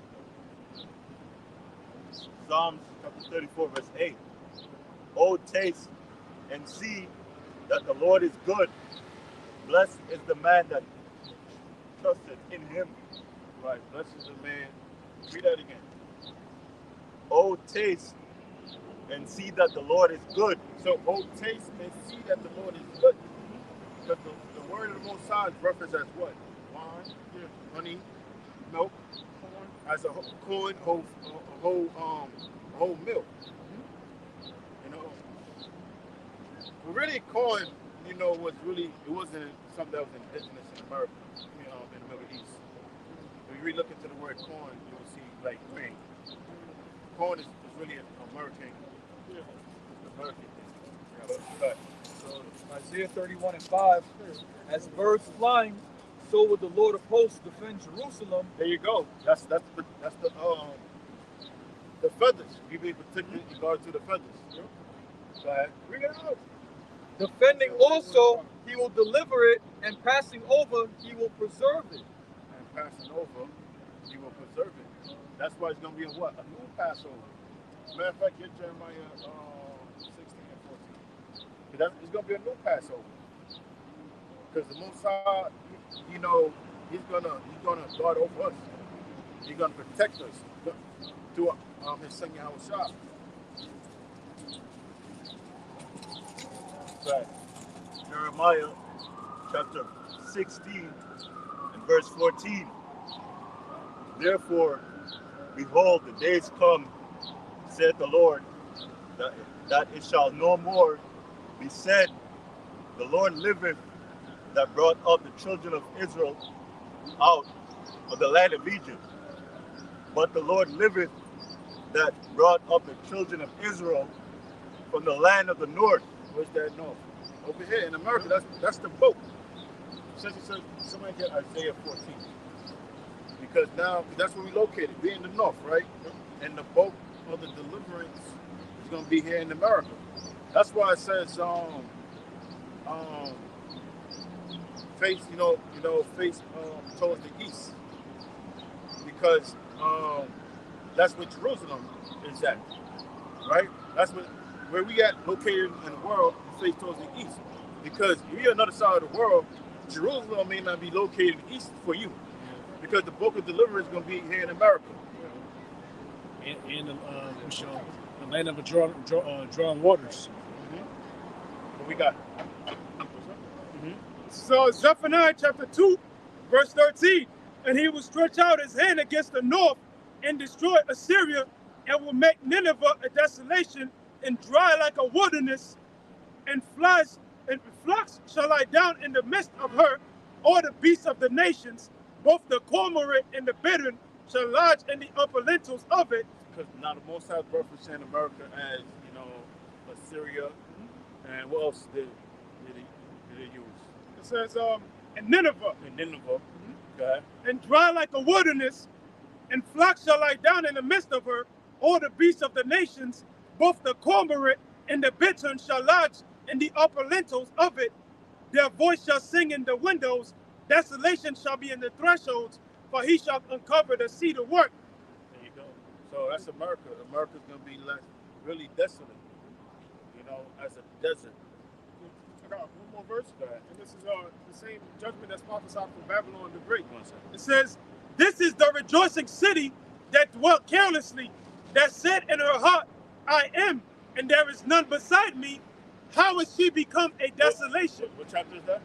Zephaniah 2. Oh, Zephaniah, okay. Yeah. I'll read it again. It says, "This is the rejoicing city that dwelt carelessly, that said in her heart, I am, and there is none beside me.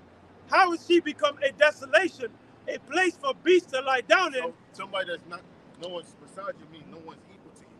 Yeah. That's why it also references that a look is more stout than a fellow. Yeah. So no one's beside you means no one's on your league. Yeah. Because America is very powerful. Okay? Yeah. It says, "A place for beasts to lie down in. Everyone that passeth by her walls shall hiss and wag his hand." This is Deuteronomy 33 and 26. "There is none like unto the God of Yasharon, who rideth upon the heaven in thy help, and in his excellency on the sky." That's the chariots of the Most High. Okay? The eternal power. People identify as UFOs. And the scripture is known as the chariots, the vehicles that the angels travel. Okay? The eternal power is thy refuge, and underneath are the everlasting arms, and he shall thrust out the enemy from before thee, and shall say, Destroy them. Israel then shall dwell in safety alone. The fountain of Jacob shall be upon a land of corn and wine. Also his heavens shall drop down dew. Happy art thou, O Israel, who is like unto thee, O people saved by the Lord. The shield of thy help, and who is the sword of thy excellency. And thine enemies shall be found liars unto thee, and thou shalt tread upon their high places.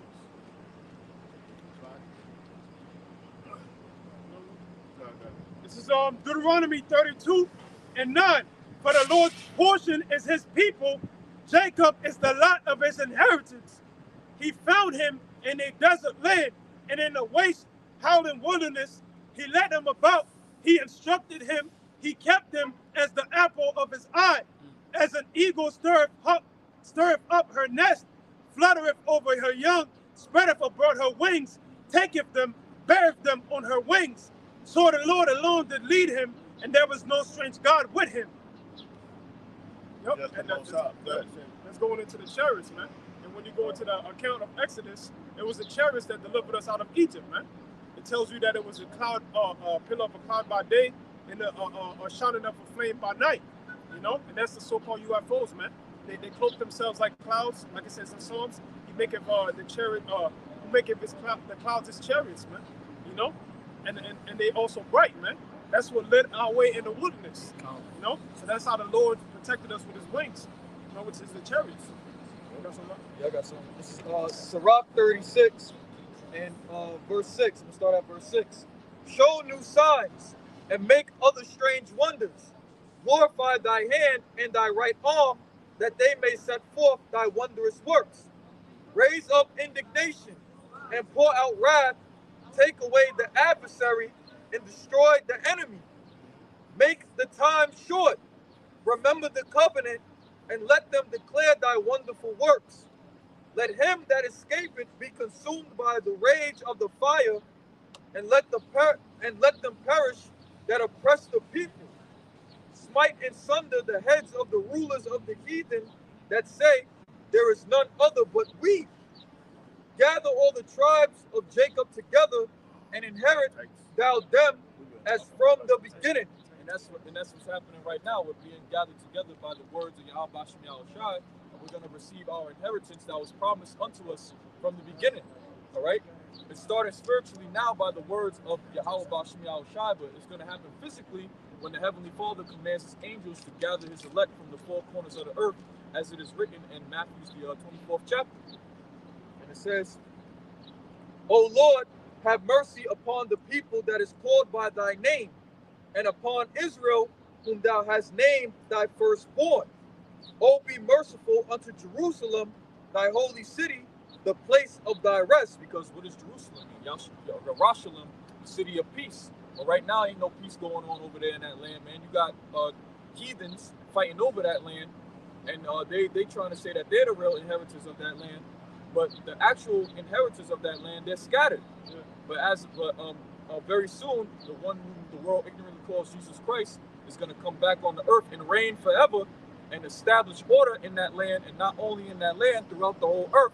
And that land will now be officially stamped as the city of peace, man. Yeah. But he reigns. All right? And it says, O be merciful unto Jerusalem, thy holy city, the place of rest.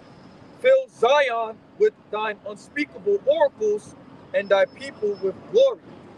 Give testimony unto those that thou hast possessed from the beginning, and raise up prophets that have been in thy name. Now get Isaiah 14. This is want to start at the top? 8. This is Isaiah, the 14th chapter, and the 8th verse. Yeah, the fir trees rejoice at thee. This is Isaiah 14 and 7. The whole earth is at rest and is quiet. They break forth into singing. Isaiah 14 and 6. He who smote the people in wrath with the continual stroke, he that ruled the nations in his anger is persecuted. Matter of fact, read the first verse. This is Isaiah 14 and 1. For the Lord will have mercy on Jacob, and will yet choose Israel, and set them in their own land, and the strangers shall be joined with them, and they shall cleave to the house of Jacob. Right, cleave meaning come back. So those strangers are Israelites. Go ahead. And the people shall take them and bring them to their place, and the house of Israel shall possess them, and the land of the Lord for servants and handmaids. And they shall take them captive. In the kingdom, we're going to have slaves. We're going to have servants, which is going to be the other nations. Go ahead. And they shall take them captives, whose captives they were, and they shall rule over their oppressors. That's slavery. So we're going to rule the ones that enslaved us. Go ahead. And it shall come to pass in the day that the Lord shall give thee rest from thy sorrow and from thy fear and from the hard bondage which thou was made to serve. That's going to be in the kingdom. And we're transitioning from the bondage to that place of rest right now. But first, Esau has to go down for us to make that transition.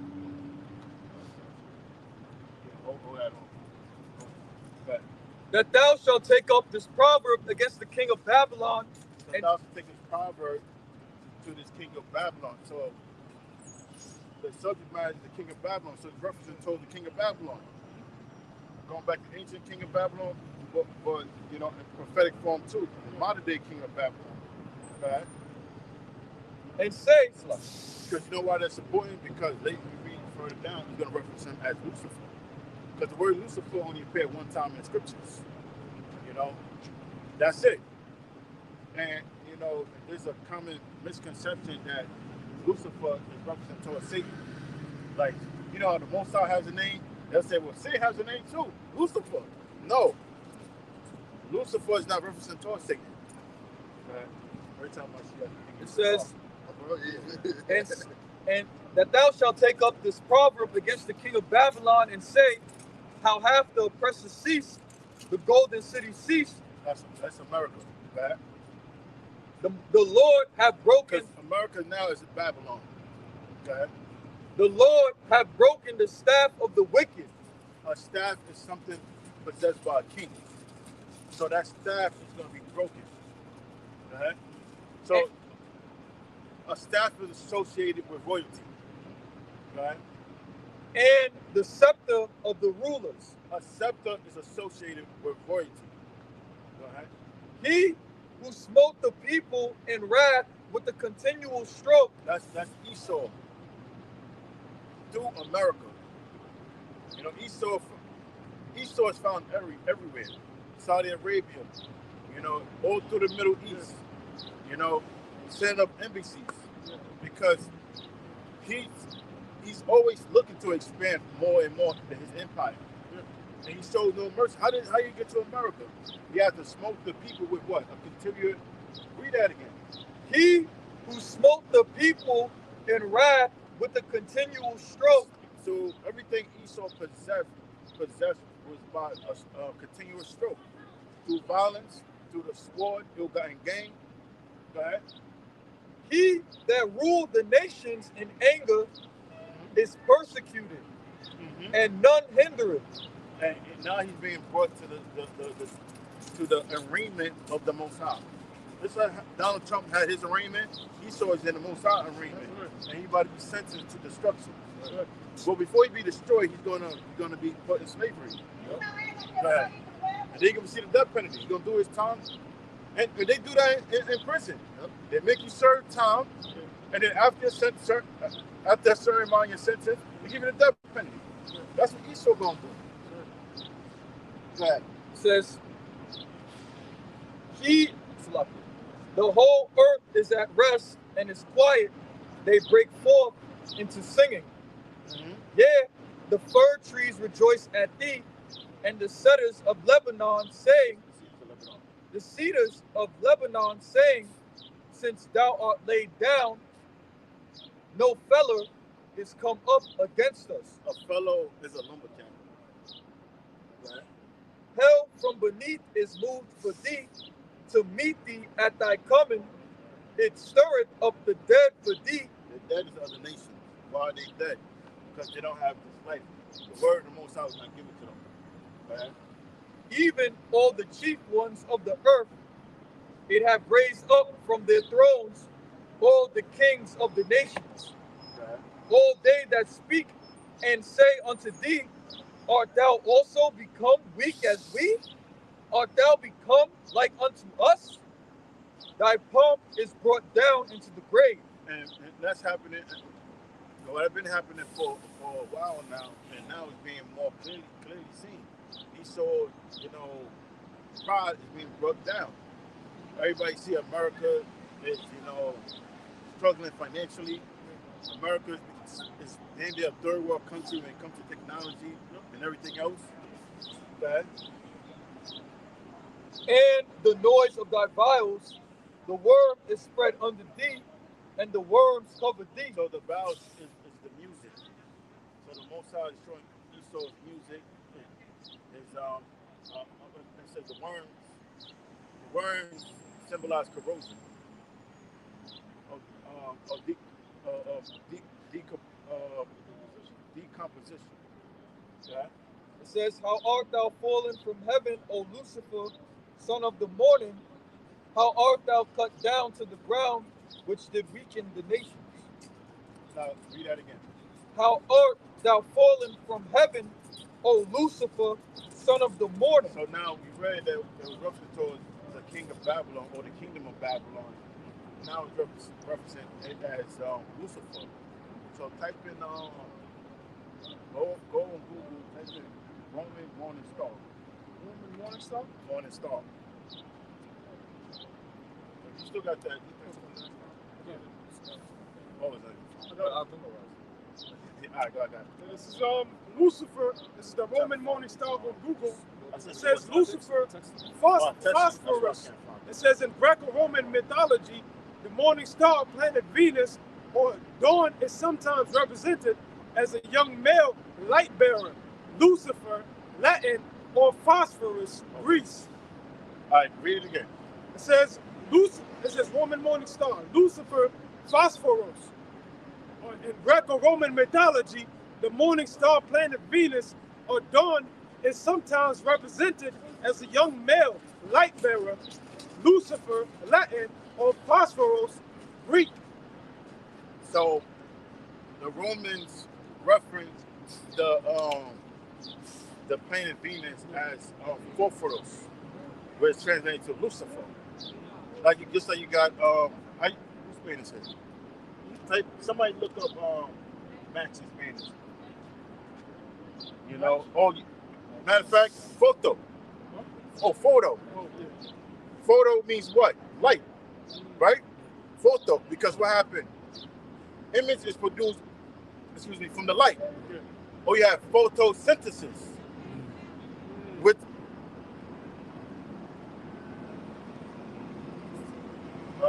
match.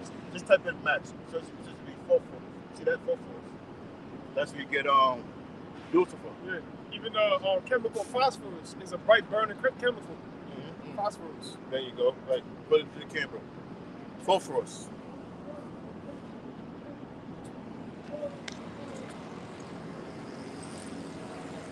Try to, let me see something.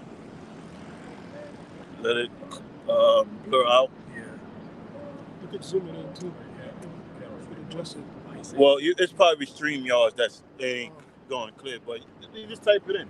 Yeah. You know, or you Spanish speaking brothers, you know. But that's when you get the word phosphorus, which means light.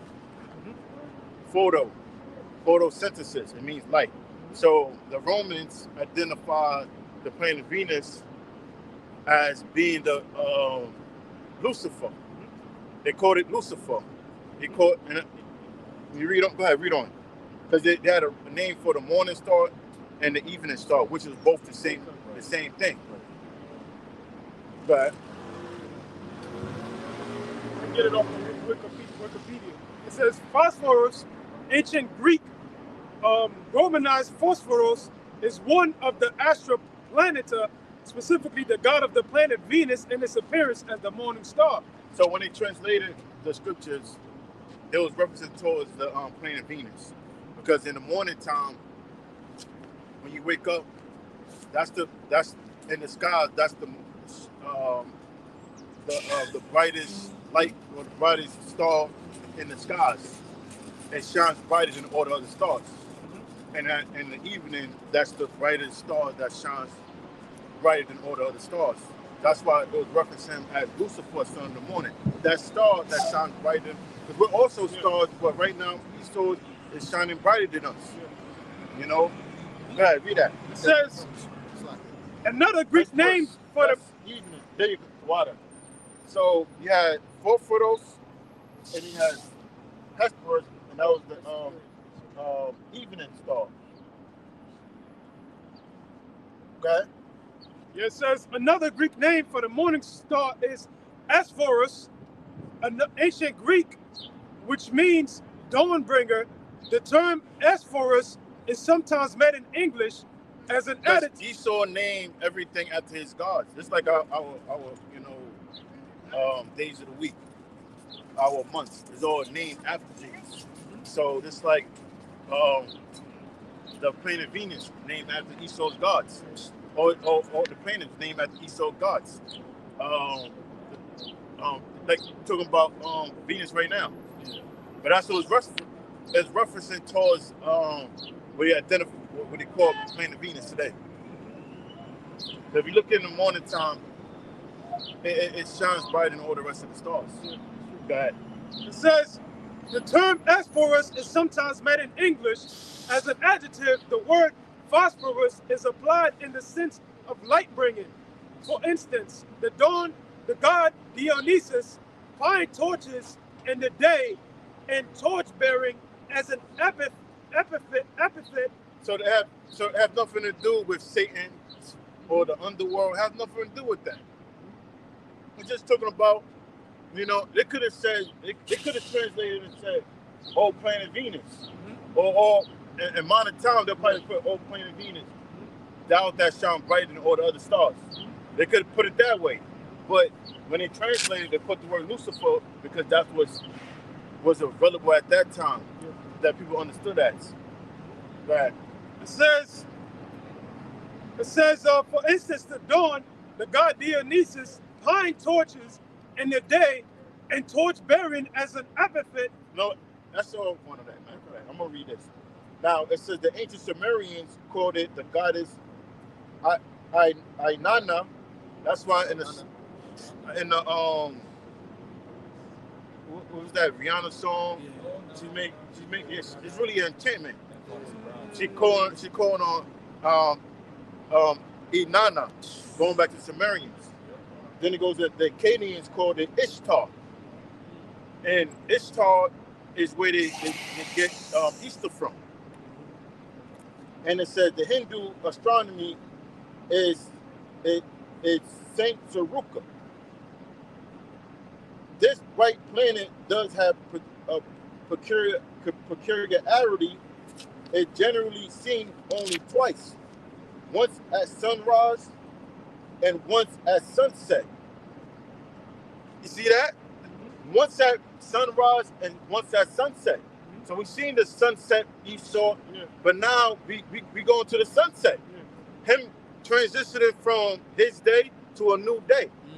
That's why scripture say, how's that falling from heaven? Because now that star is coming down and we enter the, that's when we goes in reference Yahweh Shai be the star of Jacob. The Star of Jacob.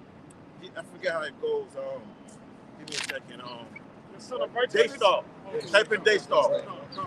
Because Esau he was the day star, but now he's the evening star. So now Yahweh Shai come in now as the new day star. And Esau's day is up. So the king of Babylon, how's that falling from heaven? I'm gonna finish reading. Now, because each civilization all gave different names towards it. Go ahead. It's Revelations 22:16. I, Yahweh Shai, have sent my angel to testify unto you these things in the churches. I, the root and the offspring of David. That's talking about Yahweh Shai. So Yahweh Shai said, I, the offspring and the root of David. Go ahead. And the bright and morning star. And the bright and morning star. So Yahweh Shai, he's coming as the morning star. Because Esau, he was during the peak of Esau's power, or him coming to power, he was the day star. But now he's the evening star. And now that day is over, now Yahweh Shai is the new morning star. I got this is 2 Peter 2. This is 2 Peter 1 and verse 19. We have also a more sure word of prophecy, whereunto you do well that ye take heed, as unto a light that shineth in a dark place, until the day dawn and the day star arise in your hearts. So the day star is the evening, well, the morning star. You know, so that's what it's really talking about. Let's go back. Matter of fact, I think I was reading something. See, this only come from GMS. It's only gonna come from. So each civilization all put names on it.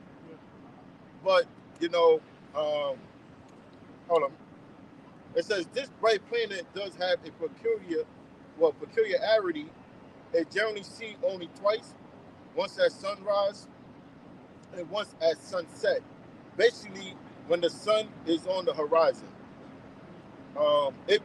It became slacking. And because ancient cultures didn't understand modern astronomy, they saw the appearance of Venus in the morning and at night as two different objects. It was the same object? Which was the same. Oh, wow. The ancient Egyptian knew the morning star as Teomotri. I don't think that's correct pronunciation, but I'm trying my best. And it says, and the evening star as Iotri. For the Greeks, the morning star was Phosphorus or Hesperus. Now, Phosphorus, of course, was the morning star, and Hesperus was the evening star. And the evening one was Hesperus. Okay. Although the Roman era recognized those stars to be one single planet, they continue to use two names. Lucifer for the morning star, and it kept Hesperus for the evening star. Let's go back. All right. This is Isaiah 14. Let's bring it home now. And 12. How art thou fallen from heaven, O Lucifer? Morning star. That's what it's talking about. That's it. Has nothing to do with the association with Satan. Let's go back to the verse that says King of Babylon. This is Isaiah 14 and 4. That thou shalt take up this proverb against the king of Babylon and say, how hath the oppressor ceased? The golden city ceased. That's America, right? Even though America's not actually paved in gold, but everybody come to America for prosperity, which is wealth. You know, well, what they believe to be wealth. Now let's go jump down to Lucifer. Verse 12. How art thou fallen from heaven, O Lucifer? Go back to the 4th verse. that thou shalt take up this proverb against the king of No, Babylon, Satan. against the king of The Babylon, devil. against the king of Go Babylon. back to now, how's that falling from heaven? Yep, verse 12. How art thou fallen from heaven, O Lucifer, The what? O Lucifer, Go ahead. son of the morning? Sun in the morning, How art thou cut down to the which ground? means morning star. The star that appears in the morning that outshines all the rest of the stars, right?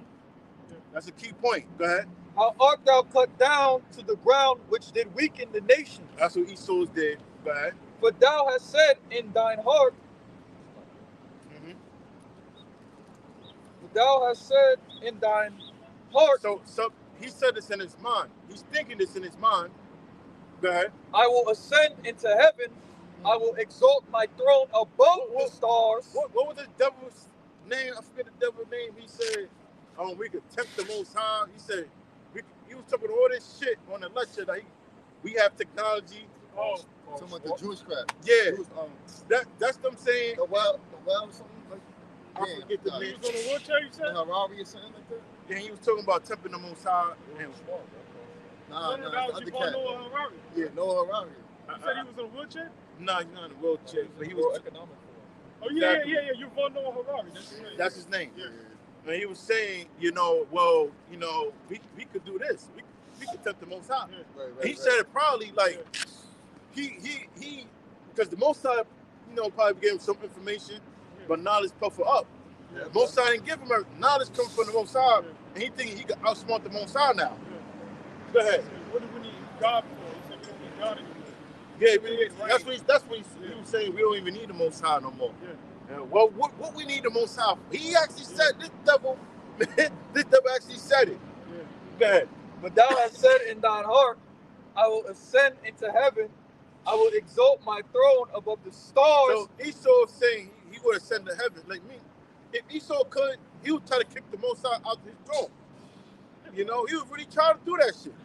If the Most High gave Esau the ability to, intervene in his, worlds, from the physical world and the spiritual world, Esau would probably do that. And the spiritual world is among us. You know what shows you that? Is what's that show called? Charm? No, not Charm. Strange Thomas. No, not Stranger Things? Stranger Things. Stranger Things. That's it different shows dimensions. you. Dimensions within is among us. Yeah, that's right. The spiritual world is among us. It's in a different dimension. Yeah, that's right. So Esau knows, but Esau he just he's just a damn demon. Something real quick for the word Go ahead, Lucifer. This is the word Lucifer in Isaiah 14. It said halal. High Allah. Yeah, halal. Shining one. Yeah, Go ahead. yep. It says to shine, to praise, boast, be boastful, to flash forth light. It says shining one, morning star of the king of Babylon and Satan figuratively. Yeah. Well, so they start talking about it. If you want to call Esau Satan, they right. But it's not the spiritual demon Satan. It's just towards the Esau. That's right. So the word there in the Hebrew, Hayalel, which means shining one, but it's reference towards the morning star, or the day star, or Esau identifies the planet Venus. Like I said, real quick. Go ahead. Talking about the morning stars, right? This is Job 38 and verse 6. I'm starting at 6. Whereupon are the foundations thereof fastened, or who laid the cornerstone thereof? That's the point. Verse 7. When the morning stars sang together, all the sons of God shouted for joy. That's right. So that's the morning star is what appeared in early in the morning, right? And we're looking for that morning star, which is Yahweh Shah. And we're gonna shout for joy because now we're entering a new age. Okay. This is Job 18 and 5. Yea, the light of the wicked shall be put out, and the spark of his fire shall... Hayalel, the shining one. Yeah, remember they had a movie called The Shining. Yeah, it was based off demonic possessions. And that's Esau. He's the shining one. He's demonic. Maybe, you know what? I'm going to be surprised. Matter of fact, the shining was a Stephen King film. Well, it's based on Stephen King books, right? Which all small hats. So there probably was a play on words. I'm not saying that's what it was, but it's possible The Shining was a play on words trying to say Satan or Lucifer. But we understand that Lucifer is represented towards Esau. Right. It says, yea, the light of the wicked shall be put out, and the spark of his fire shall not shine. The light shall be dark in his tabernacle, and his candle shall be put out with him. The steps of his strength shall be straightened, Right. and his own counsel shall cast him down. For he is cast into a net by his own feet, and he walketh upon a snare. The jinn shall take him. A snare, what's a snare? A snare is a trap. So this trap that Esau's walking into the trap. And the Most High sent traps so he could justify doing what he's gonna do to Esau. But now he's guilty. Just like the feds come in, the feds do certain things, they give you dirt, mark money, and now you trapped. Now they can justify you in court, like, well, look, this person guilty because look, he's using mark money, and they can prove it now. Facts. Yep. It says, no, Esau for conspiracy now. That's not conspiracy. That's what it is. Yeah, conspiracy pretty much, he was planning to do it, and then, get the chance to really do it. Okay. Esau is guilty. This damn devil, he did it. Okay. The blood is on his boots of the Israelites. He got on his shirts. Fingerprint evidence. Yeah, hey, I don't know if y'all watch this shit. What is that on Hulu? Not Hulu, Amazon Prime. Swarm? No, yeah. I never heard. But it's a nigga woman though. She's like a serial killer. And it's just like the Jeffrey Dahmer amongst the black woman. But that's just sick, man. Because Esau and the black woman is like neck to neck. No, the black woman's higher in wickedness. Right. But that's a good one to watch if you can stomach it. Because when Esau go down, the black woman going down with him. It says, the jinn shall take him by the heel, and the robber shall prevail against him. Right. Yahweh Shah. Remember earlier you said Yahweh Shah is coming to replace him as the morning sun. And the robber, Yahweh Shah is coming as the robber. Yeah, that's right. Matter of fact, Jeremiah 49. Say not these sons of eating grapes. Because Yahweh Shah is coming as the robber. Right? Yep. But go ahead. We're going to go back to that too, but go ahead. It says, we hit the 6:30 today. The snare is laid for him in the ground, and the trap for him in the way. Terror shall make him afraid on every side, and shall drive him to his feet. Yeah, the snare represents, Iran. Because in the book of Jeremiah, the Lord said he had laid a snare for Babylon the Great. The snare that the Lord laid for Babylon the Great is them going into Iran and setting off this World War III. Because they're going to think they're going to be successful like they was with Afghanistan and Syria and all those Middle Eastern countries that they're overtaken. But what? Iran got Russia to back them up. And when they attack Iran, that's going to fulfill the prophecy of Ezekiel, the 30th chapter. That's right. We'll go to Ezekiel 2, 38 too. There's more on that? A little bit more. Right. It says, his strength shall be hunger bitten, and destruction shall be ready at his side. It shall devour the strength of his skin. Even the firstborn of death shall devour his strength. Which is Yahweh Shah. His confidence shall be... Going back to the time of Exodus during the Passover, and if you didn't have the blood on the doorpost, the death angel will come and he will kill you, or you'll kill all the firstborns. So Yahweh Shah is the firstborn of death. Yeah. Because Yahweh Shah is the spirit in Exodus that, that passed over the house that had the blood on the doorpost. Because right now we have the blood on the doorpost spiritually, which is, we have the word. That would be symbolic to us having the blood on the doorpost. So when destruction comes, Yahweh Shah is going to pass over us and deliver us. We're going to be delivered. But if you don't got the blood of Yahweh Shah on you, or you don't got the blood on the doorpost, you're going to be destroyed. Go ahead. Verse 14. His confidence shall be rooted out of his tabernacle, and it shall bring him to the king of terrors. It shall dwell in his That's Yahushua. Okay. it shall dwell in his tabernacle, because it is none of his. Brimstone shall be scattered upon his habitation, which is the missiles. Yep.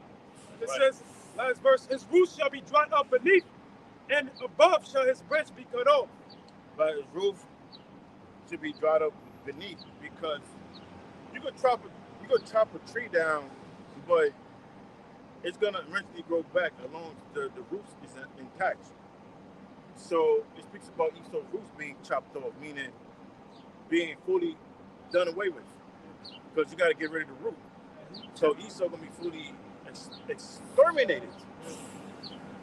So go ahead, read that. This is Jeremiah 49. I'm gonna start at verse 7. Go ahead. Concerning Edom, thus saith the Lord of hosts, is wisdom no more in Teman? Go ahead. Is counsel perished from the prudent? Is their wisdom vanished?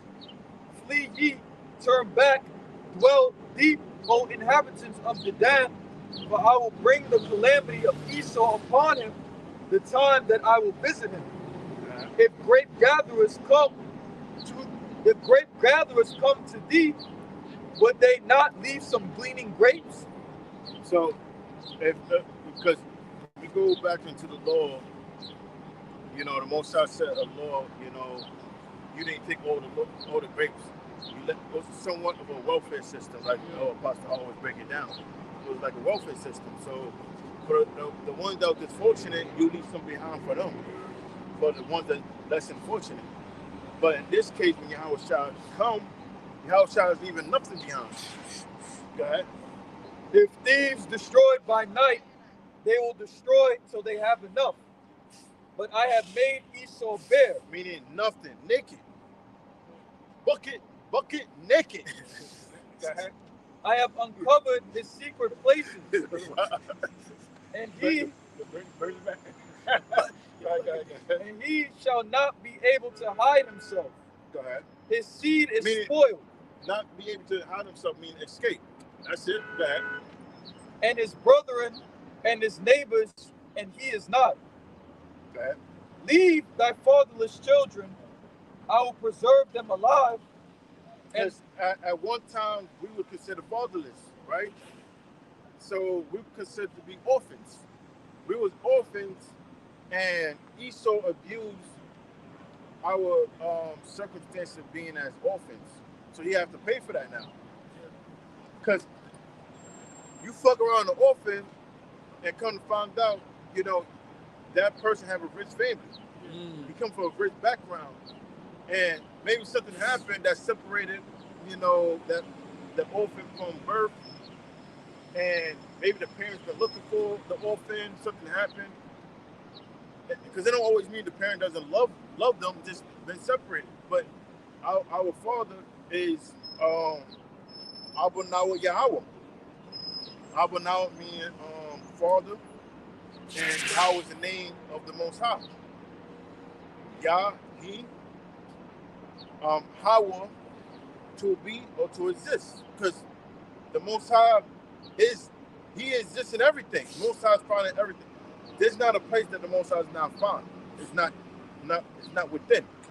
Most High is within everything. So that's why his name is Yahweh. Okay. It says, leave thy fatherless children, I will preserve them alive. That's us, Israel. Okay. And let thy widows trust in me. A widow is a woman that was married to a husband, but the husband, you know, passed on, crossed over. So then she become now a widow. So, because remember, ancient time, it wasn't like it was today. Widows, you know, widows good today. But ancient times, your protection, resources, everything came from your husband. So if a woman became a widow, she required extra attention. You know, like, well, a woman living in the town, she's a widow. You make sure she's good, her kid's good, because she's a little more disfortunate because her husband passed away. Yeah. You didn't oppress her. You helped her out. Her husband passed on. But now today, everything is outsourced. The woman don't need you no more. She goes to the supermarket, get a piece of chicken and frozen, a bag of rice. That's it. She don't need you to go to work 40 hours. And, you know, everything's being outsourced. You acting out of line. You not, you know, she don't feel safe, whatever. She'll call Esau, call 911. That's it, because everything's outsourced. But ancient time, a widow was protected because her man wasn't there to protect her. You know, it was a community thing. Like, she was, you good? How the kids? You didn't, all right, look, I got extra resources. This is for the kids. Because you understood her husband, you know, her husband died. So you had compassion, you had empathy. Yeah. But Esau, he didn't have that compassion with us. He had Esau and the other nation, but mostly Esau, he exploited us. And now he have to pay for that. Yeah. For thus saith the Lord, behold, they whose judgment was not to drink of the cup. They whose judgment was not to drink of the cup. What was the cup? The judgment of the Most High. Because the Most High created us to be what? Perfect. To be righteous. We were supposed to be going to slavery. We were supposed to keep the laws of the Most High, teach the nation of the righteousness of the Most High. But what happened? We went off, and the Most High punished us because we knew better. So, and even to this day, look how we living. I was driving, man, and we in New York. We might see big ass rats. I seen a fucking possum. And it was just walking. It was just like it was walking. He was just walking up the block, like peacefully. That's not something common in Brooklyn. I'm like, what the fuck's a possum doing over here? And usually, if it does, it's like later at night. It's like I'm on my way to camp, so it had to be 1 p.m. And I'm like, this is just walking. And guess who it was at? I'll give you a hint. Small caps, right? It was right in small cap area. I'm like, what the fuck? Like, you know, Eastern Park, right? You know, anybody know Brooklyn, you know Eastern Parkway. And it was a big ass fucking possum. I'm like, what the fuck is this shit? But go ahead. I'm probably losing my trip. Behold, they whose judgment was not to drink of the cup. Oh, that's the cup of the Most High is the judgment of the Most High. So the Most High punished us because we was insubordinate to the Most High. The Most High punished us, and now we at the bottom. But the Most High, our judgment is up, and the Most High is lifting us back into who we are, and now we see our own enemy fall down. You know, little by little. And the way we're coming back now is through the name and through the prophecy, the word of the Most High. Go ahead. Have assuredly drunken, and art thou he that shall altogether go unpunished? So the Most High was to punish his own people. How much more the other nations? Go ahead. Thou shalt not go unpunished, but thou. If you think what we had through slavery was bad, and the Most High love us, how much more people who the Most High don't even like? A nation, race of people the Most High don't like. You know, like if the Most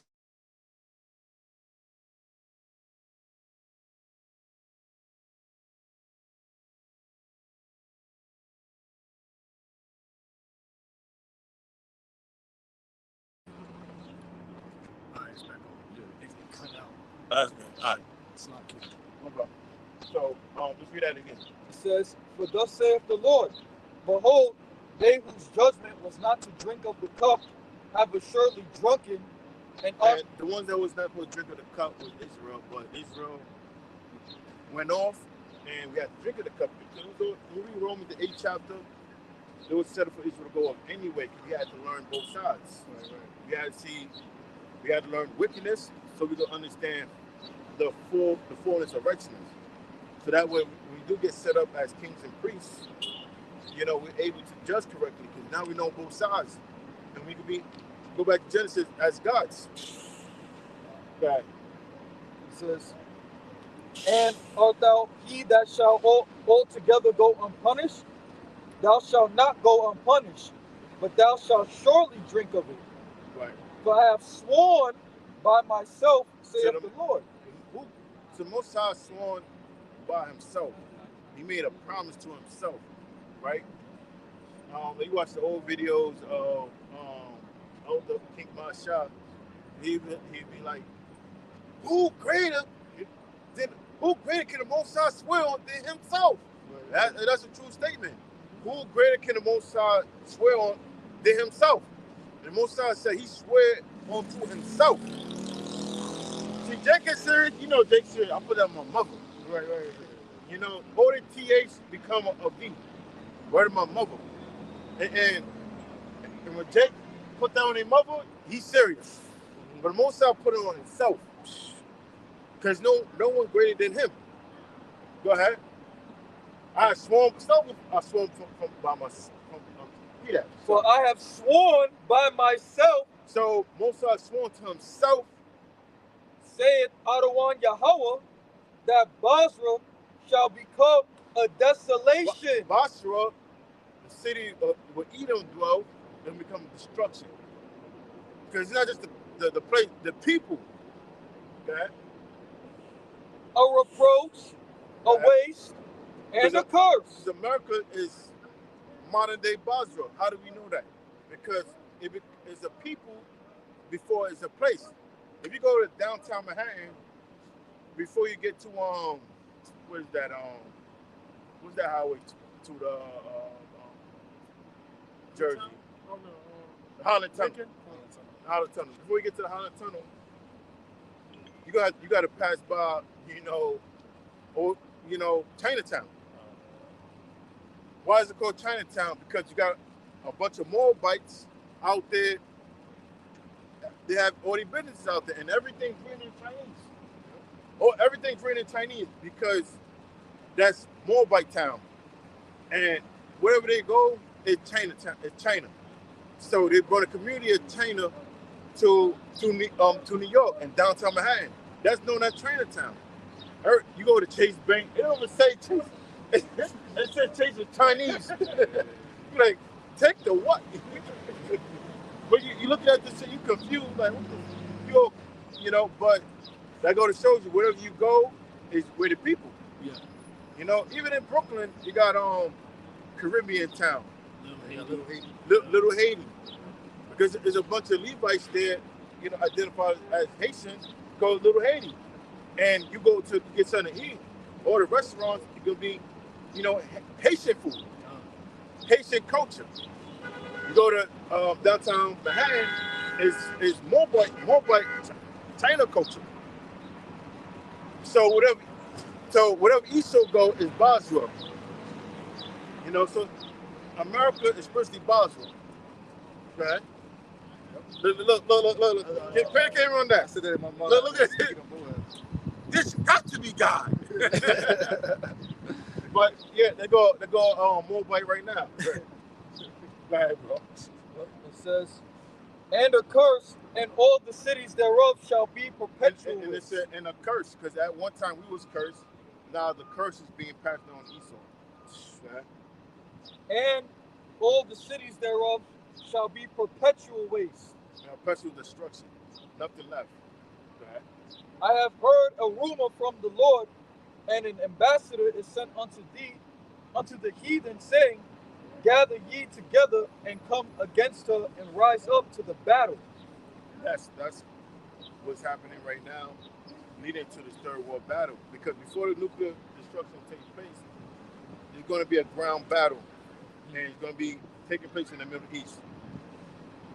Excuse me, in Saudi Arabia. Okay. For lo, I will make thee small among the heathen and despised among men. Small mean insignificant. Okay. Thy terribleness have deceived thee. His terribleness is his army, his military. Okay. Have deceived thee, and the pride of thine heart, O thou that dwellest in the clefts of the rock. Look, that's talking about the Caucasian man. Okay. That clefts of the rocks, the cleft is the mountains, which is the caves. Because at one period of time, Esau was living in the caves. Okay. That holdest the height of. But that's what Caucasian mean. Caucasian mean descendants from the Caucasus Mountain. And that's what he is. Right. That holdest the height of the hill, Though thou shouldest make thy nest as high as the eagle, I will bring thee down from thence. He make his he make his nest as high as the eagle. Now, somebody do some type in the eagle. Let me try to word it right. Eagle. Type Google eagle height. Eagle height. Yeah, see what comes up. Fly. How high is the eagle fly? Altitude, or because you got to get it through the algorithm, because the eagle is one of the highest flying birds. What you got? All right, now it says, but have you ever wondered how high an eagle can actually fly? Eagle use rising air current to soar high up in the skies. Depending on species of eagle, it can reach a height of between 10,000 to 20,000 feet above sea level. Because you can find eagle is one of the highest flying birds. And that's why the Most High said the eagle. Because you look where we at right now. You the camera guy, man. Get alive. Show them where we at. You know, and right now, just don't get the sounds, don't get full looking, but you know, where we at is, you know, Esau, we set up high. If you go to Manhattan, you have, I did a job with one of the brothers, you know, it's very small, we had to do a job at the World Trade Center, right? I thought we would be there for 2 days. They moved me somewhere else, and he stayed there. Because I ain't want to do it anyway. I was happy. But, you know, that's a high building. That building go up to, you know, so high, but 776 feet. 776 feet. Yeah, going back. Yeah, going back to the birthday of the founding of the Illuminati, 1776, May 1st. But that's a tall building. So the scripture said he exalted himself as the eagle. You know, Esau, he said building up high. He's high-minded. Yeah. And he want to be on the status of the Most High. So all that is him exalting himself as the eagle. 1770. Yep. It's a World Trade Center. Yeah. Canada at 1776 or 1792. So 1792 is the extra shit. That's the intelligence. But it really reached at 1776. Yeah. Okay. It says, though thou shouldest make thy nest as high as the eagle, I will bring thee down from thence. The Most High is going to bring him down anyway. Okay. Saith the Lord. Also Edom shall be a desolation. Every one that goeth by it shall be astonished, and shall hiss at all the plagues thereof. As in the overthrow. The plagues is the destruction. The ultimate plague is destruction. Let me say that clearly. So, the most likely gonna be multiple plagues, like, you know, like we're seeing right now, the dollar is collapsing, but the ultimate plague can be destruction. And that's the plague that they're gonna hiss at. Like, damn. Right. As in the overthrow of Sodom and Gomorrah and the neighbor cities thereof, saith the Lord, no man shall abide there, neither shall a son of man dwell there. So we know that's not talking about ancient Babylon, because the ancient Babylon is modern day Iraq, and it's being inhabited today. Even the word Iraq is a Hebrew word. Yeah, but look, you see, y'all not behind the camera, but it's made it. Go to Genesis 11, and is it 11?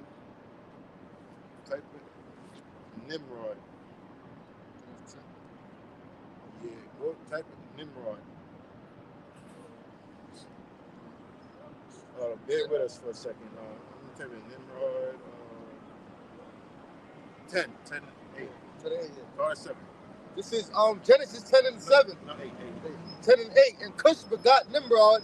He began to be a mighty one on the earth, in the earth. Salakia. He was a mighty hunter before Yahweh. Wherefore it is said, even as Nimrod, the mighty hunter before the Lord. And the beginning of his kingdom was Babel. You get the word Babylon, right? So the beginning of Nimrod kingdom was rebel, get back on. Iraq. Iraq. That's Iraq. Look at the Hebrew. Go Look it ahead. up. Sound like it. Take the what? But go ahead. Look at the Hebrew word for that. Message. Show the camera. Show the camera. The word there, it says Iraq in Hebrew, but when you look at it, the word there is Iraq. You actually pronounce it in Hebrew, Iraq. What do you mean? Well, Esau say, you know, you gotta look more to it. Now, Iraq, prolong, grow, something. It means pretty much grow long, continue long. That's what Esau say. We gotta look more into it though. Something prolongs, you know. Yeah, I won't be surprised, but you know, That's real true. yeah. If they get into Iraq, everything's gonna get, you know. So because modern day Iraq is Babylon. Well, we go to, you know, what southern Mesopotamia where Babylon was at is now known as modern day Iraq, and it goes back. Go ahead, read that again. It's back at verse 9. He was a mighty hunter before the Lord, whereas it said, even as Nimrod, the mighty hunter before the Lord. And the beginning of his kingdom was Babel and Iraq and Akkad. Akkad. Now, what's Akkad? Now, type in Akkadian, like, because Esau, type in Sumerian Empire, right? I don't know how to do that. Next week, I'm going to do it again. We've been doing it for years. Type in Sumerian Empire or Akkadian Empire, because the Akkadian Empire came after the Sumerian Empire, but they ended up merging to one. They're going to go to the history of Saigon, the first, but you type in Akkadian Empire. There you go, right there. Now go to Akkadian. Read that. This is Akkadian Empire, Wikipedia. Yeah. The Akkadian Empire was the first ancient empire of Mesopotamia after. Now it was the first ancient empire of Mesopotamia. Now let's break down Mesopotamia. Now Mesopotamia, when you break down the word, Meso means between, Potamia means the waters of rivers. So in between the water. Yeah. Matter of fact, let me double check. Type in Mesopotamia. So, it says the definition of Mesopotamia. it says Mesopotamia was a region of the Fertile Crescent situated between the Tigris and Euphrates rivers, known for their innovations in language, governance, architecture, and more. It said that the Sumerians are considered the creators of the civilization as modern humans understand it. Because other words, Esau saying is Esau only can go as back to the Sumerian Empire. That's where it stops.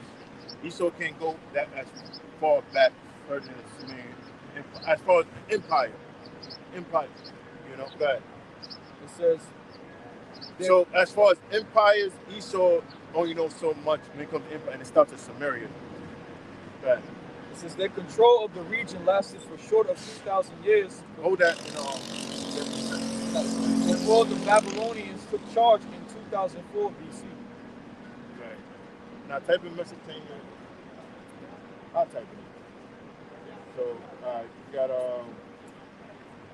Meso. Hold on.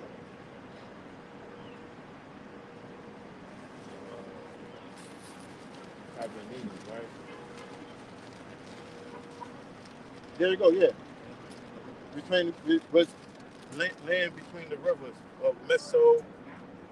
Matter of fact, I'm going to break it down right. So if you type in Mesopotamia definition, give me the correct definition. Because when you come to find out, it just means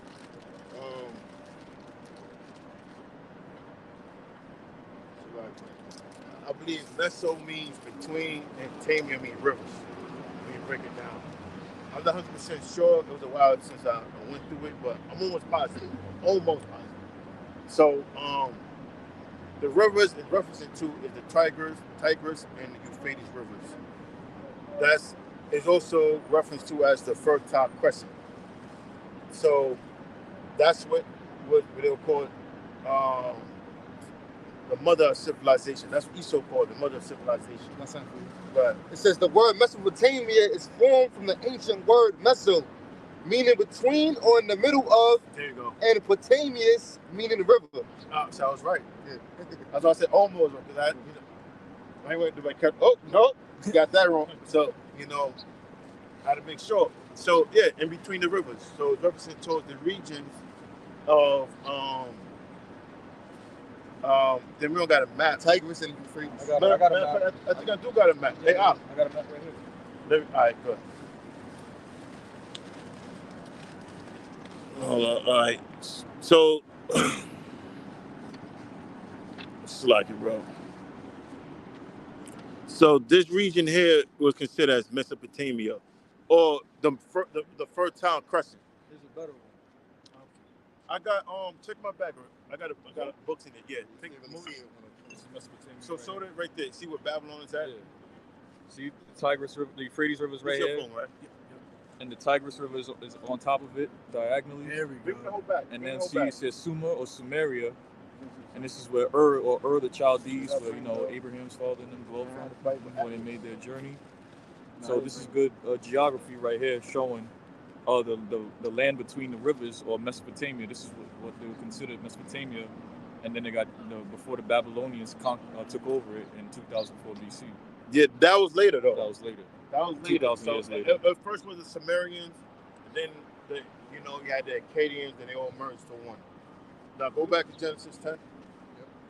This is back at Genesis 10. Oh, there we go. So this is much better. Erech, see Babylon. Erech, which is Iraq. So Babylon today is known as Iraq, which comes from the Hebrew word, which is the Hebrew word. And it mentioned Erech in the book of Genesis, the 10th chapter. It mentioned about which the of the Chaldees. And then you have Akkad, that was northern Mesopotamia. The whole region was known as Mesopotamia, or Fertile Crescent, because at that time that was a fertile area. So when you read in the scripture, it speaks about I'm going to drive into a land barren and desolate. It's talking about the area that wasn't fertile, because that would be Saudi Arabia today. So that's how we know that the war is going to take place in Saudi Arabia. And that's in the southern region, which will be the desert. Because somebody type in the Fertile Crescent. It basically shows it better in type of Fertile Crescent. There you go. So outside of Fertile, this is better. Look. So this will be Mesopotamia or the Fertile Crescent, and down here it will be the desert, because what made this region fertile was the two rivers, the Tigris and the river Euphrates. Oh, that's his spirit, because the Lord is drawing up the river Euphrates to make way for the kings of the earth. That's right. The armies, So now this region, southern region, was the desert. That's where the battle of Armageddon is going to take place. Yeah, right here. What side Saudi Arabia. It's now known as today. Yeah, now right here. Look. Now known as Saudi Arabia.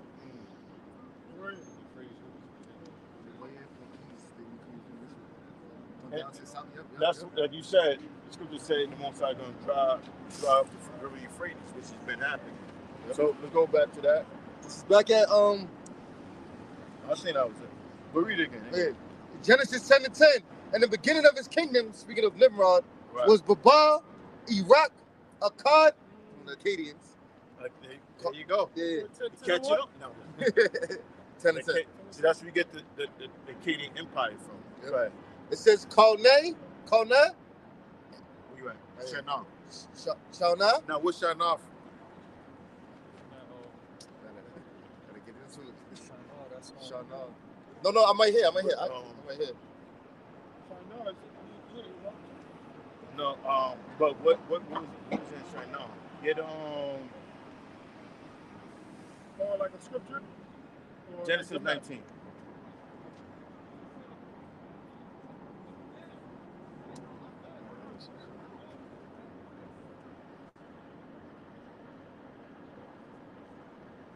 Oh, Genesis 11. What they built the Tower of Babel. Slakia, I said 1911. Yeah, okay. Right. This is Genesis 11 and 2. And it came to pass as they journeyed from the east that they found a plain in the land of Shinar. So a plain is something that's just like no man zone, you know. So it wasn't inhabited. So that's where they built the Tower of Babel. So that's where they get the whole concept of the New World Disorder. And you're gonna find it where it was built at. Go ahead. It says, and they dwelt there, and they said one to another, go to, let us make brick and burn them thoroughly. And they had brick for stone, and slime had they for mortar. And they said, go to, let us build us a city and a tower, whose top may reach unto heaven. And let us make us a name, lest we be scattered abroad upon the face of the whole earth. And the Lord came down to see the city and the tower which the children of men builded. What verse 2? Oh no, this is verse 5 now. Yeah, but the point was in verse 3. Go ahead. You want me to go back or continue? Read 2 again. It says Genesis 11 and 2. And it came to pass as they journeyed from the east that they found a plain in the land of Shinar, and they dwelt there. So that's where the Tower Babel was built in China. Yeah. That's where the Tower Babel. But what was that before that? Oh, it means Shinar means country of two rivers in the Hebrew. Yeah, we gotta double check that. You still be tripping, man. Yeah, China.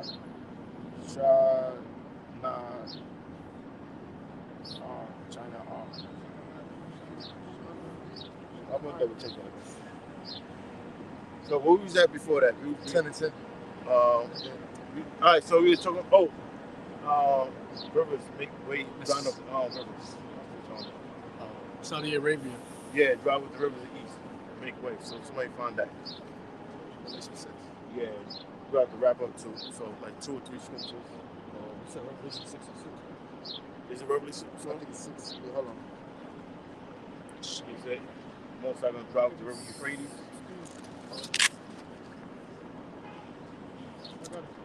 This is Revelation 16 and 12. And the sixth angel poured out his mouth upon the great river Euphrates, and the water thereof was dried up, that the way of the kings of the east might be prepared.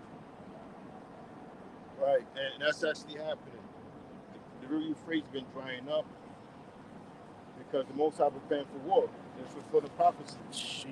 We go to Joel, B3. No, B2. 2 and 20.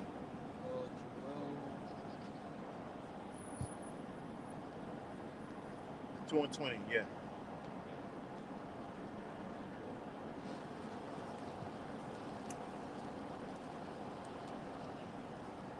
I got a quick look at the river Euphrates before and present day, somewhat present day. Yeah. But you see the major difference. So that prophecy is playing out. Yeah, before and after, it has been drying up. Yep. It hasn't been fully dried up. It's not fully dried up, but it's drying up. Yeah. That's what was known as the fertile question, because those rivers kept that region fertile. You know, the water was keep, you know. Yeah. And even you see on the map where the river ended, that's everything outside the region was all in desert because the water didn't flow to that land. So everything was dried out. Right. Joel chapter 2 verse 20.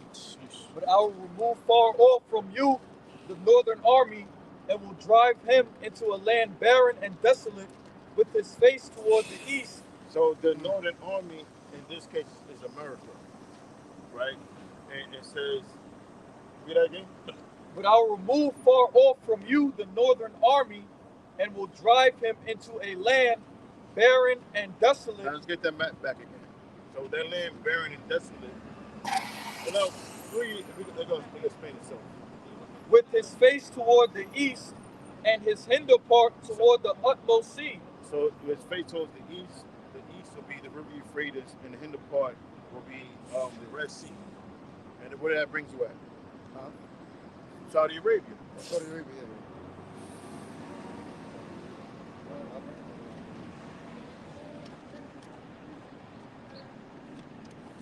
So it says face towards the east. The east sea. So the east sea will be River Euphrates. Red Sea, River Euphrates, right here. I don't know if you can see that. So the east sea, the River Euphrates. So the Lord said the Northern Army, which is reference towards America. So he said he's going to drive them. So the east sea and the hinder part, meaning behind it, the utmost sea, that will be the Red Sea. And it says what? It's going to be a land barren and desolate. The only thing barren and desolate in that region is Saudi Arabia. That's how we understand prophecy. So we know the battle's going to take place right there. You got to go into geography. You have to. You have to go into geography. This ain't about just calling the white man the devil. We not just out here dressing all black, calling the white man the devil, and saying we are UPK. You know, we actually, look into it. Okay. It says, with his face toward the east sea and his hinder part toward the utmost sea. So the utmost sea will be the Red Sea. Go ahead. And his stink shall come up, and and somebody get Revelation, not Revelation, Isaiah the 14th chapter. We're gonna finish up on that too. And his stink shall come up. And the stink is coming from the dead bodies that's being decomposed and was not buried during this battle. Because before the missile gets shot, it's gonna be a ground battle. Bad. And his ill savor shall come up, because he have done great things. Great wickedness things. Now let's go back to Isaiah 14. What verse? We left off at 12. I'm letting them get it. Yeah, this is, we left at 13 actually. So let's read, O Lucifer, how that falls from heaven, and read on that. This is Isaiah 14 and 12. We're going to close with that. How art thou fallen from heaven, O Lucifer? Now we know this reference towards Babylon, right? Which is America's modern day Babylon.